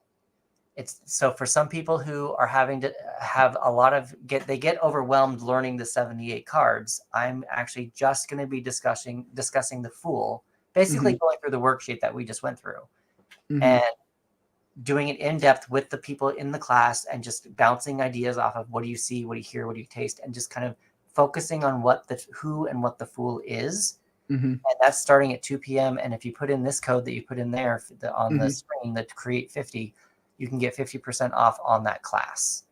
Awesome. Now, if you do decide to become a Flow Your MoJo member, all these classes are free. Excellent. So if you want to go check out Chris's class, which you said you're doing, I think it's in about an hour and a half from this very moment. Yeah. And it's a workshop on understanding and using the card The Fool, which The Fool is a great card. Chris, do you by chance have a Fool card available that you can show on the screen? I do have a Fool. Like I should have asked this before because I love the Fool card. I know I used I don't know if I still have Fool card. Now he's basic, but there's all the Fool cards will basically have the same thing. This is the Radiant Rider-Waite Smith. It's Mhm. more traditional, but all these other ones, like the Steampunk one and all the Witches ones, they're all going to be a little different, but they're all pretty much the same thing. Mhm. That's the Fool card. And then Awesome. So, and your workshop's going to be in about an hour and a half. If you want to go sign up for the workshop, you want to use the discount code create 50, and then that gives you 50% off. And the class is super cheap, right? Like you guys should definitely go do it. This is a cool experience. And then on top of that too, these classes are going to be bi-weekly. So in 2 weeks, I'm going to do the Magician. And this Create 50 code will be alive until the first 50. There's 50 coupons available. So once those coupons are gone, they're gone. And each class will be $20 going forward. But again, And then what time does the class start at, Chris? 2 p.m. Pacific Standard Time. Perfect. So it's we'll just put 2 p.m. Pacific time. And you want to use discount code. We're throwing a lot of numbers at you guys right now. What was that? We're throwing a lot of numbers at everyone right now. Oh, it's all good. So what I'm doing is I'm dropping these in the comments as well, but it is also in the video description. Yeah, it absolutely is. I think I just need to make sure Facebook's description is always funky. So it's definitely in the YouTube link because we're streaming to no, we don't. And like I said before, if you do decide to become a Flow Your MoJo member, all these classes are free, and for life it'll be $22 a month to get these classes, the write-ins, discounted tarot readings, all that stuff. So, but this Create 50 is more for people who are not quite sure they want to join the community yet, and they just want to see what tarot is all about in the form of writing. Now, all right. Yes. So I have the links in the Facebook as well, because we have the majority of our viewers right now from Facebook. That has all the things. What I will do is once we end, I'll read through those links up, but they are in the comments as well. Okay. You guys should definitely go hop over and check it out. Super cool. Yeah. So there's just a lot of I'm giving out a lot of free stuff right now. Awesome. You guys should definitely take advantage of this, especially because it sounds like the discount code is a one-time offer, and the 50% off for the first 25 members. Like that's a limited amount. So you have to be one of the first 25. So you should probably be quick on top of that. And we've already got, I think, about 4, but it's give or take. Yeah, exactly. Right. And once again, it's super cheap. So you should definitely hop on this offer. And with that being said, Chris, like I want to thank you. Now I'm going to say one more thing. Okay. All right. Go for it. With all these numbers that we've thrown at you, if you guys are confused, reach out to me. I'm easy to reach out to. If you are confused about what you need, what you want, what you're looking for, what direction you want to go regarding tarot and writing, just reach out to me and I will smooth things out with you, and we will figure out where you want to go and what you want to do. Absolutely. And if you want to know more, yeah, just ask, right? So if you're interested in any part of the tarot process, or even if you just have a question, shoot Chris a message. Yeah, absolutely. That's the best place to start. Even if you're like uncertain, you don't know if you don't ask. Yeah. And I just want to let you guys all know that was a lot of numbers thrown at you and a lot of links and a lot of stuff. But if you have questions, it's all good. Essentially, it's really two specific offers, right? 25% off or 50% off to become a member, and then 50% off for the class in about an hour and 20 minutes. Yeah. So perfect. Wonderful. Well, Chris, I want to thank you. Now, as I'm segueing into the next part of this, we're taking a break from the podcast itself. We're actually going to hop into a writing exercise. Now, originally, I know we had talked about it, Chris. Quick question. Actually, before I hop into that, Mommy Telly has a great question for you. Chris, do you do a whole spread for a story? So let's say somebody's trying to like map out the whole story. We sort of discussed it a little bit. I'm also a Save the Cat reader, and there's a 15 beat sheet. There's those 15 beats that the Save the Cat makes, and I have created my own tarot spread that basically you pull out a card for each of those beats, and you can see your whole story in front of you.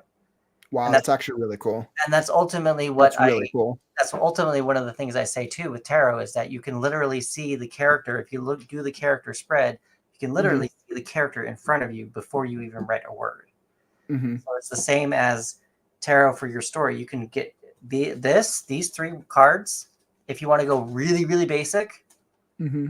act 1, act 2, act 3, your whole story. Done. Interesting. So there's a way to do it as like a general overview. What we did specifically earlier was just for one beat, one story beat, but you could also do it for the entire story. Correct. And Absolutely. it And turns it into, probably, I imagine it just depends on whatever your need is of whoever comes to you. and it also just depends on how in depth you want to go or whatever. Because that's ultimately why I'm actually teaching the tarot Fool class coming up, is because I have a client who's like, I don't know how to read all these cards in it. Like, it's too hard to read 8 cards at once. And I'm like, okay, let's just focus on the 1 card. Mm-hmm. And so we're just going to break it down, break it down, break it down, and go from there. Awesome.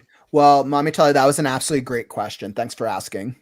Yeah. So as I'm going to a segue, as y'all know, as part, let's see, as y'all know, as part of our writing community, right? We can't call ourselves writers if we're not doing a little bit of writing. And especially today, we're going to be doing a live writing sprint. Now, because it's Mother's Day, and I had a lot of questions about that yesterday, what better way? We're going to generate an image from ChatGPT, write a story for your mom. Write a short story for your mom, thinking of your mom in mind, and let's create something using our creativity that we can give to them as a quick little gift. We're going to do a 20-minute sprint, and it'll be super easy. Now, Chris, I know we had talked about it earlier. Did you want to join in on this, or did you need to get going? Let me check my email to see if anyone's like signing up and if I need to like send Totally links. no problems. I know we pushed a little bit on time, but we had such a great conversation. So far, it looks like it's worth it. good. So far, it looks like we're good. No one's really signed up yet, so maybe it's just too early at the moment. But we'll go from there. But I was actually going to say, so right now I can stay.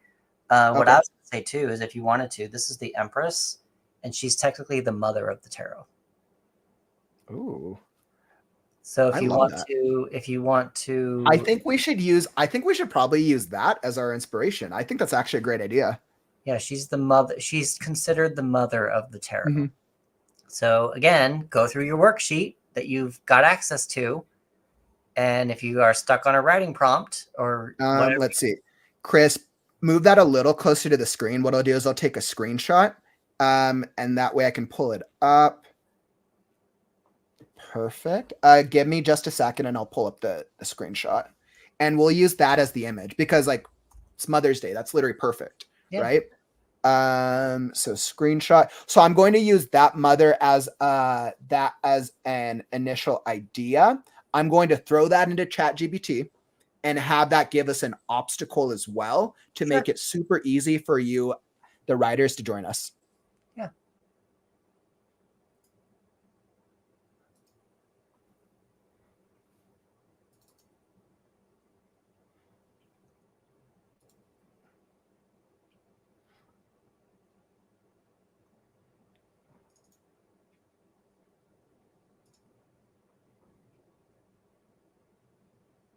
Am I good? Can I put this down? Yeah. Oh, yeah. You're good. Sorry about that, Chris. You're like, I'm just gonna hold it up here for a while.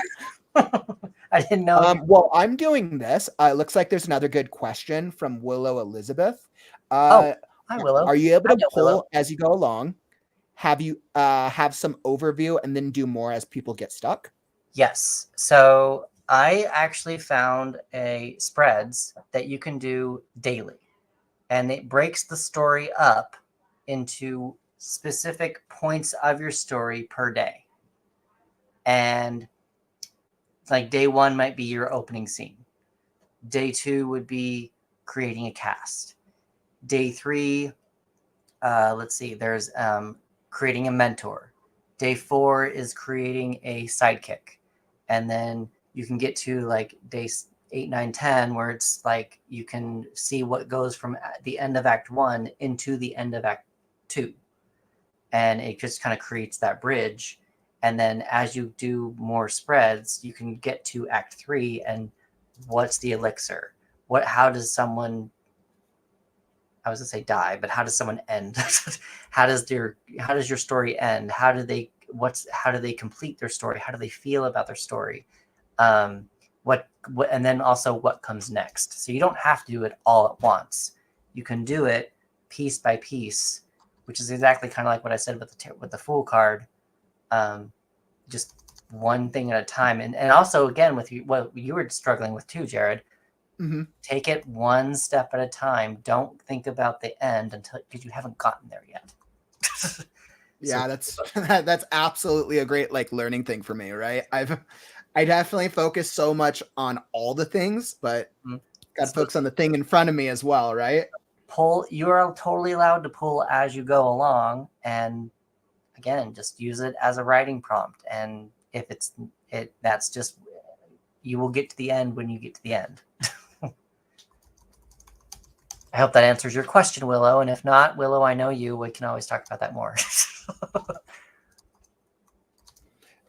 Okay, so I think I have this here. I wanted to just set this up. I think using that tarot card is actually super cool.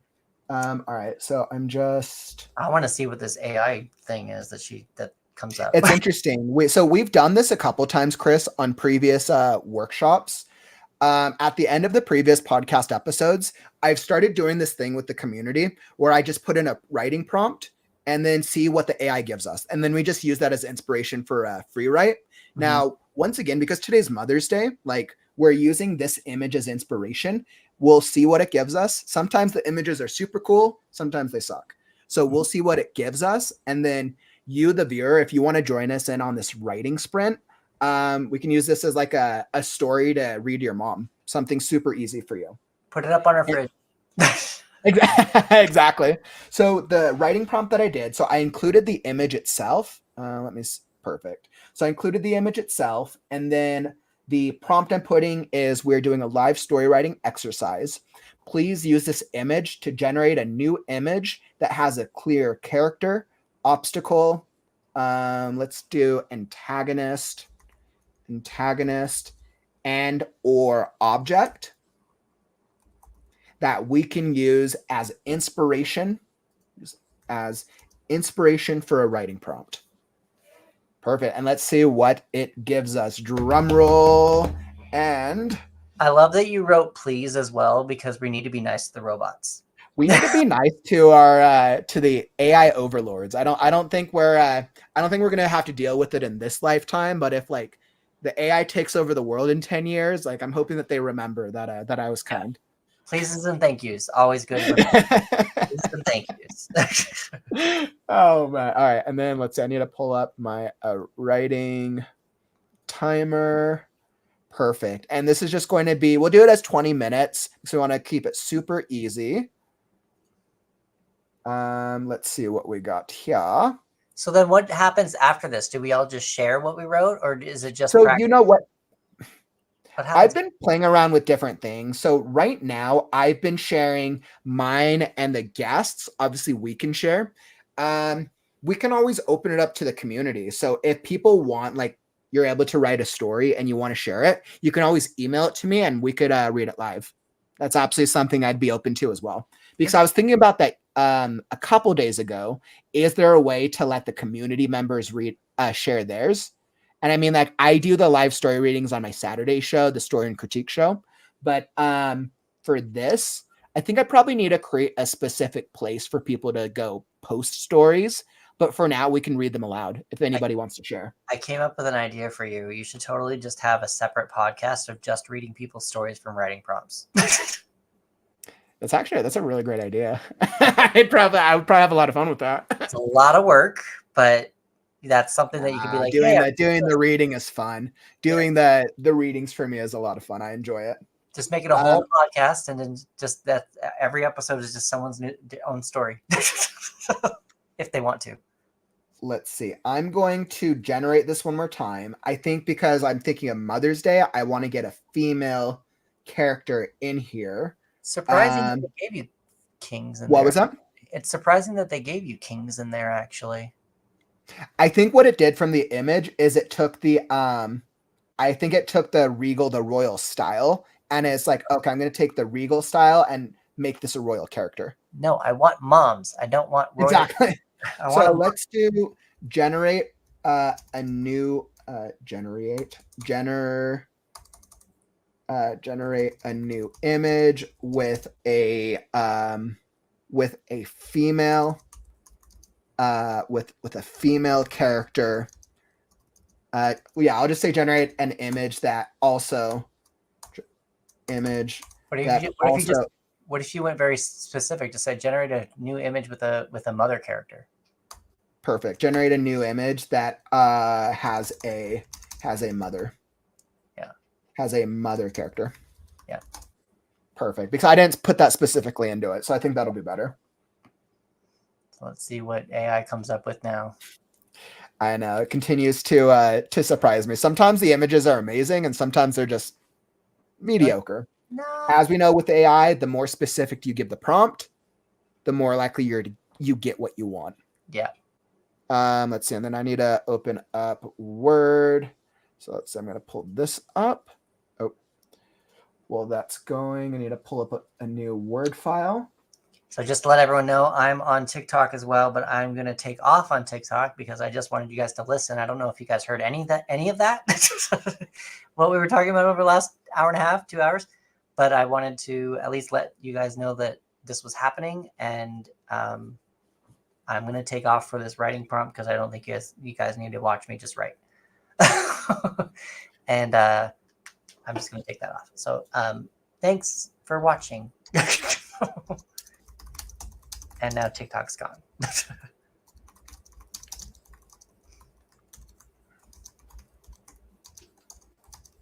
And now we have, oh, they look too nice. All right, so I think third time's the charm. So first I got a king character, then we got a mother character, but there's no real like conflict here, so it's not going to do anything for us. Give me a conflict. Come on, exactly. Dude. So I was specific about a mother character and a conflict this time. So Yeah. my gut tells me that third time's going to be the charm. And what's interesting is the previous times we've done this, I would say the first time we got it right on the second trial. Perfect. We got a female character. And we got a very fantastical. She protecting her kids or whatever you want to call it. And what I'm going to do is I'm going to download both pictures, and we'll be able to you can use either picture for inspiration, because I think both of them are great opportunities, right? We potentially have maybe a mother character, right? Maybe we got an evil mother character, and then this one we got a child. So like I see some possibilities. Let me open up. I'm going to download the images, pull them up, and then we will get started. All right, awesome.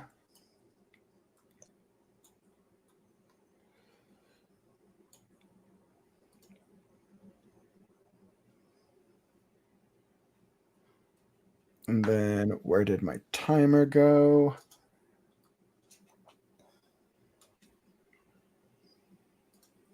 All right, perfect. So I'm all set up, getting set up here. Got to minimize this.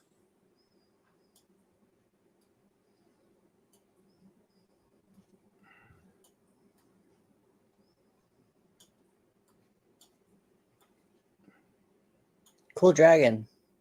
Thank you so much. If there's one animal or creature I always love, it's definitely dragons. Whenever people ask me the spirit animal question, I'm like, do dragons count? You should have told me, because I have a dragon deck. I totally could have used the dragon deck for our readings today. You know, that's totally all right, because I don't have I think it was actually perfect doing the generic one for our readers who aren't as familiar, or our viewers who aren't as familiar. And I think the pull you did for Last Scarecrow is perfect. I do have a dragon character in that story, but there it's a very minor character. Well, that's also why I chose the generic deck as well. It's a good starting point.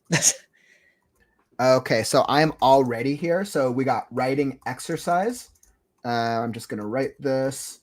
writing exercise. Do a 20-minute free write for using one of these images inspired by a mother character. And let's just see what comes. I will blow this up so people can see that. By the way, I want to ask you, where did you find the cards in the back that you used the magician for the thumbnail? Where'd you find that? What is that deck? Is that just a for the let's see, for where is it? I'll pull it up. You used the magician for the thumbnail, but what is that deck?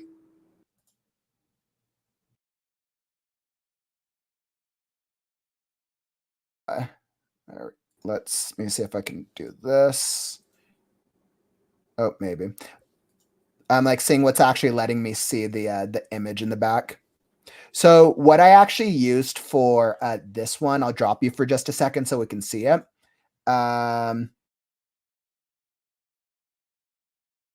So what we used for that image specifically, Chris, I did, it was actually AI, or it was a combination of AI and editing.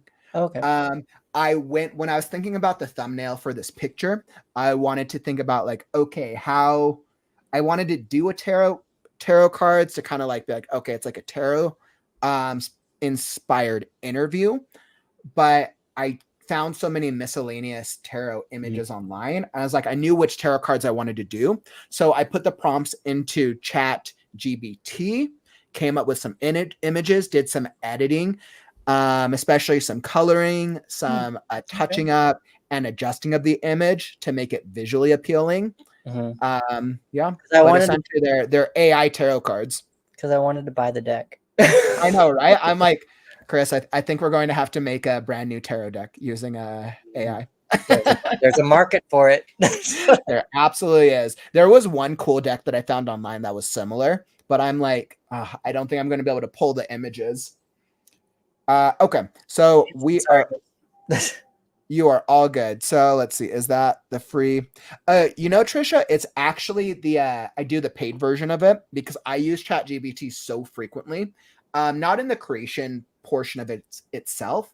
I use it to generate certain images, and I'll use it as a brain partner when I'm trying to collaborate and get story ideas. ChatGPT is just an incredible resource for improving the efficiency of back-end processes.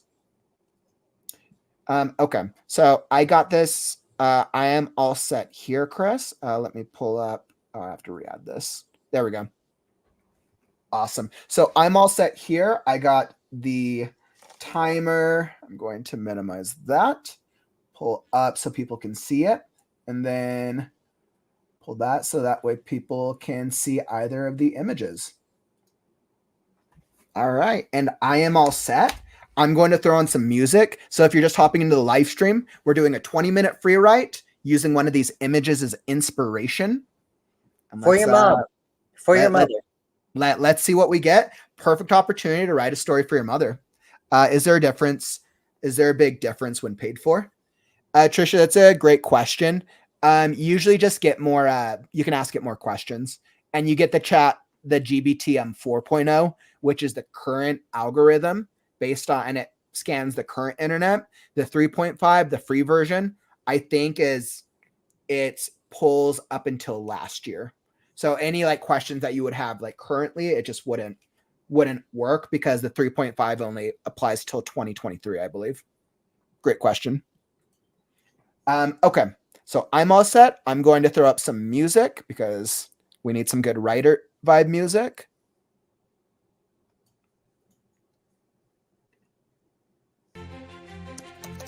All right, we got 20 minutes on the clock.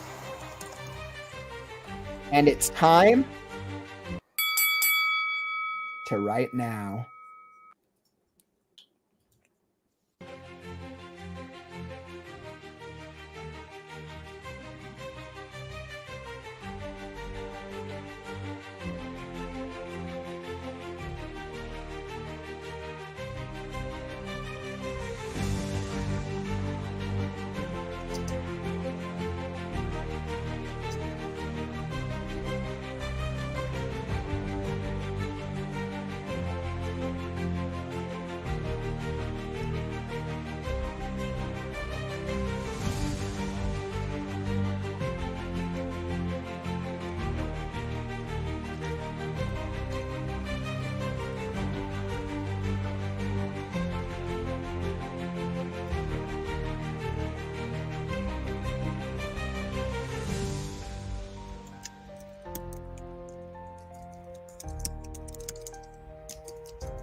You need a timer. That's it.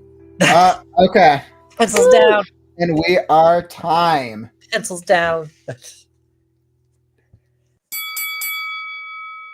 All right. And writing sprint end. Wonderful.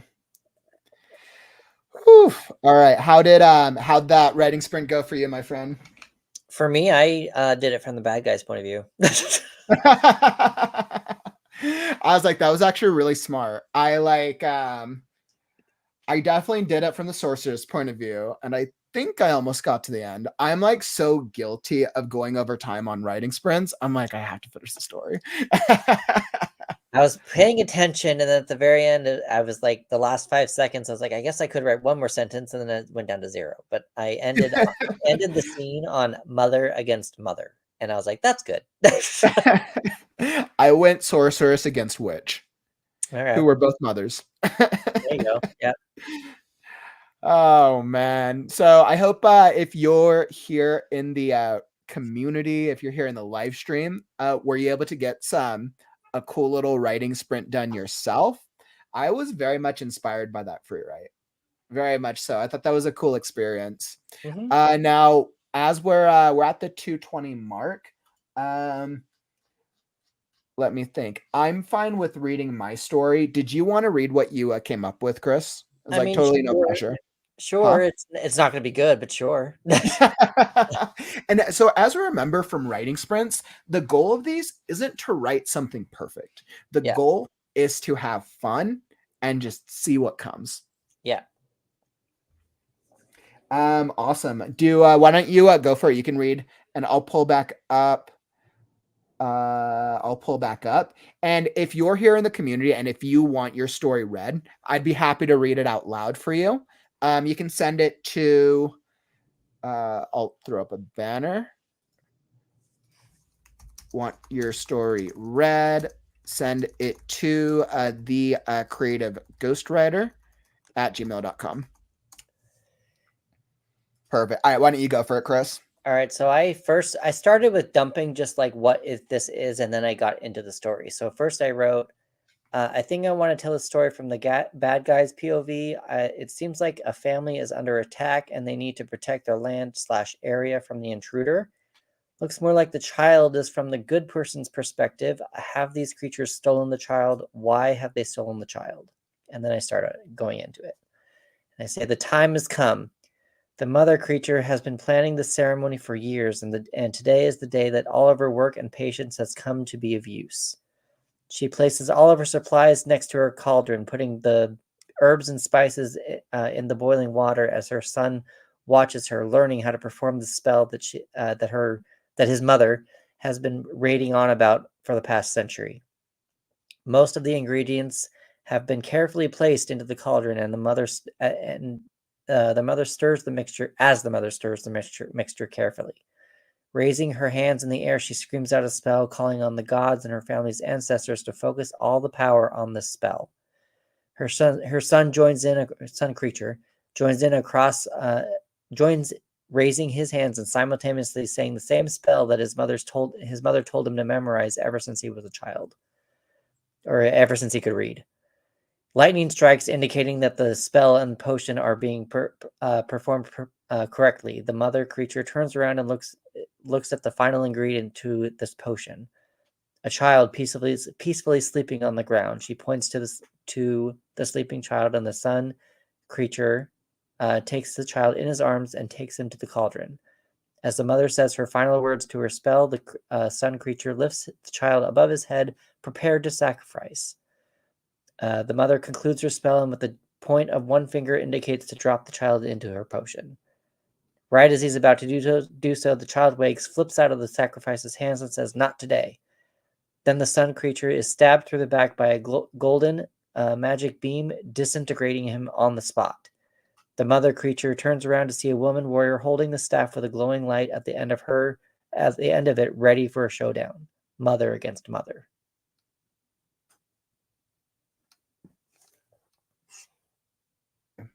That was very cool.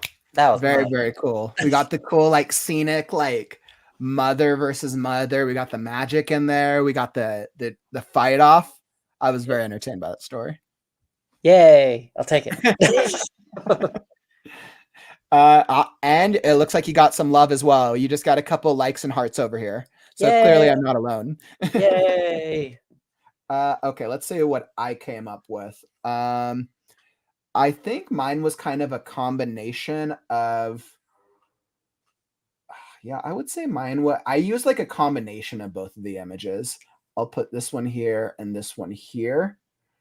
Yeah, mine was definitely a combination of both of them. Okay, so I'll throw that up. Okay. Let's see, we will call this title the old mother. All right, that's what we're gonna call it. She dove through the wall of fog as an eerie, decrepit forest landscape came into view. The trees were gnarled and long devoid of greenery or life. A threatening silence hung in the air, which screamed at the inherent wrongness of this graveyard of a forest. The old sorceress slammed the staff on the ground. The top of her instrument lit up with a circular ring of fire, which cast forth a warm light in a wide radius around her. She glanced down at her hand, noting that her youthful appearance and lack of apparent veins still indicated the illusionment spell. She clasped her hand into a fist. I'm coming for you, young one, she whispered silently to the grim forest ahead. With that, she crept forward silently. A wide ring of fog circled her, where the radius of her staff's light was cast. Her eyes darted from tree to gnarled tree, expecting anyone or anything to leap out and destroy her. She gripped the staff even tighter. No beast would prevent this rescue. She grabbed her head as she walked, imagining the suffering that he may be experiencing at this very moment. Oh, how she had been so foolish and naive to think her protection was enough to stave off this evil. Thousands of years of life, and still she acted like a hapless barmaid. The old sorceress spit at the disgust of whom she had once been. Enough of this foolishness. Time was not on her side. She whipped her long, beautiful brown curly hair behind her and slammed her boot onto the ground. The flame of the staff lit up as she rose off the air and flung herself forward, now flying through the air at a speed more befitting the gravity of the situation. Come to me, my son, she thought out to the surrounding forest. Your mother needs you. She flew faster, desperate now to find him before it was too late. Looking for this? Echoed a rough, ancient, decrepit female voice from every corner of the forest. The old sorceress slowed to a stop as she hovered just above the ground. From within the nearby fog, a hooded figure approached. The cane gripped in her fingers could only indicate she to be the witch. Where is he? She cried. If he has been harmed, I will. What, sweetie? Burn us to death? Perhaps the little one would enjoy that, wouldn't you? The young innocent boy walked out from the fog in a daze of his own world. Seeing him in the flesh pinged the old sorceress's heart. Every fiber of her being yearned to hold him. I've come for you, young one. I'd watch out for bigger problems if I were you, sweetie, the old witch warned. The young sorceress was tossed into the nearest tree as another robed skeleton pounded away at her. She could only defend herself with a series of jumps, dodges, and flips as the undead creature clawed at her with a death grip. Even she knew one touch of the dead upon her flesh would end the eternal life she held so dearly. The skeleton stopped short of her face as the witch appeared beside them. Tell you what, sweetie, the young one can return with you. What trickery is this? You only have to give up your eternity magic, is all. Just a modest trade. It finally hit the old sorceress why he had been taken and to what extent she had been lured into the witch's realm. The young one approached her, holding out his hands to be held. She bent down to a knee, looking his beautiful blue eyes. She opened her mouth to find the words, but nothing came out. Mommy, I'm scared. She looked up at the witch, knowing full well the trap had been sprung, before saying, I agree. And with that, the flame disappeared from her staff. She felt the rest of her magic vanish as her eternal life was sapped from her life, and she was left with her and her young child in an empty forest. The end. The end. I was like, I knew how I wanted to end it. You wrote a complete story while I wrote a scene. But you see the difference is I Oh, live stream for now 133 days where I do story writings every single day. So I'm actually used to doing this as like a stream of conscious. That's true. But I want to thank you so much for today, Chris. It's been an absolute pleasure. It's been fun. We've had some that was a great writing sprint. Let me just check my email. Yeah, so that was an absolutely fun writing sprint. I feel like I've learned so much. And I know we've had some comments throughout from the community who said that they've really gotten a lot of value from today. I'm going to just tie off the end of the show, but I'll let you get going because I know you have your workshop. Yeah, I got a workshop in 25 minutes, so I gotta go. Awesome. So Chris, thank you again for joining. Make sure if you want to check out more about Chris, I'll plug it all down in the description. Yep. And I'm again 25 more minutes. So if you want to come and join, we got a couple people. Come on. There you go. You should go hop over. 50% discount using that code. Create 50. So go join Chris's workshop about the full card. It's gonna be super cool. Yep. Thank you for having me. Aw, of course, my man. I appreciate it, and good luck with the workshop. Thanks. Okay, Bye. Awesome. So I just wanted to tie this off. Thank you so much for joining us today. Like, the Creative Right Now podcast is such a fun experience where I really get to workshop and bring in professional writers, authors, and other industry professionals to really help you elevate your craft. So if you've gotten value from today's interview, make sure to tap that follow and subscribe button. I do these live streams every single day right here on all the social medias. It's centralized through my Kauffman's Corner YouTube channel, but I stream to Facebook, YouTube, Twitch, LinkedIn, and X. So welcome if you're coming from these areas. Monday through Friday is the Casual Kauffman Writes. It's like a very casual group where I do writing sprints. We talk about writing things and we have a lot of fun. Saturday is the Story and Critique Show where authors will come and submit their stories. I'll do live readings and we do critiques. And then Sundays is always our Creative Right Now podcast. So make sure you're following and subscribe to know about future stuff and come join me on this journey. If you want to learn more about Chris, all the details for his website, his socials, and his workshop are down in the video description below. You should go check it out. That was a super cool experience. For tomorrow, as Monday, we'll be back to our normal Monday writing group. Mondays are super casual. We're probably just going to do some writing sprints all day. So if you need to get some writing, come join me tomorrow. And that is all that we got for you today, writers. Thank you for joining. Don't forget, words are wind, but stories are forever. I'm Kauffman, and I'll catch you on the morrow. Stay creative, writers.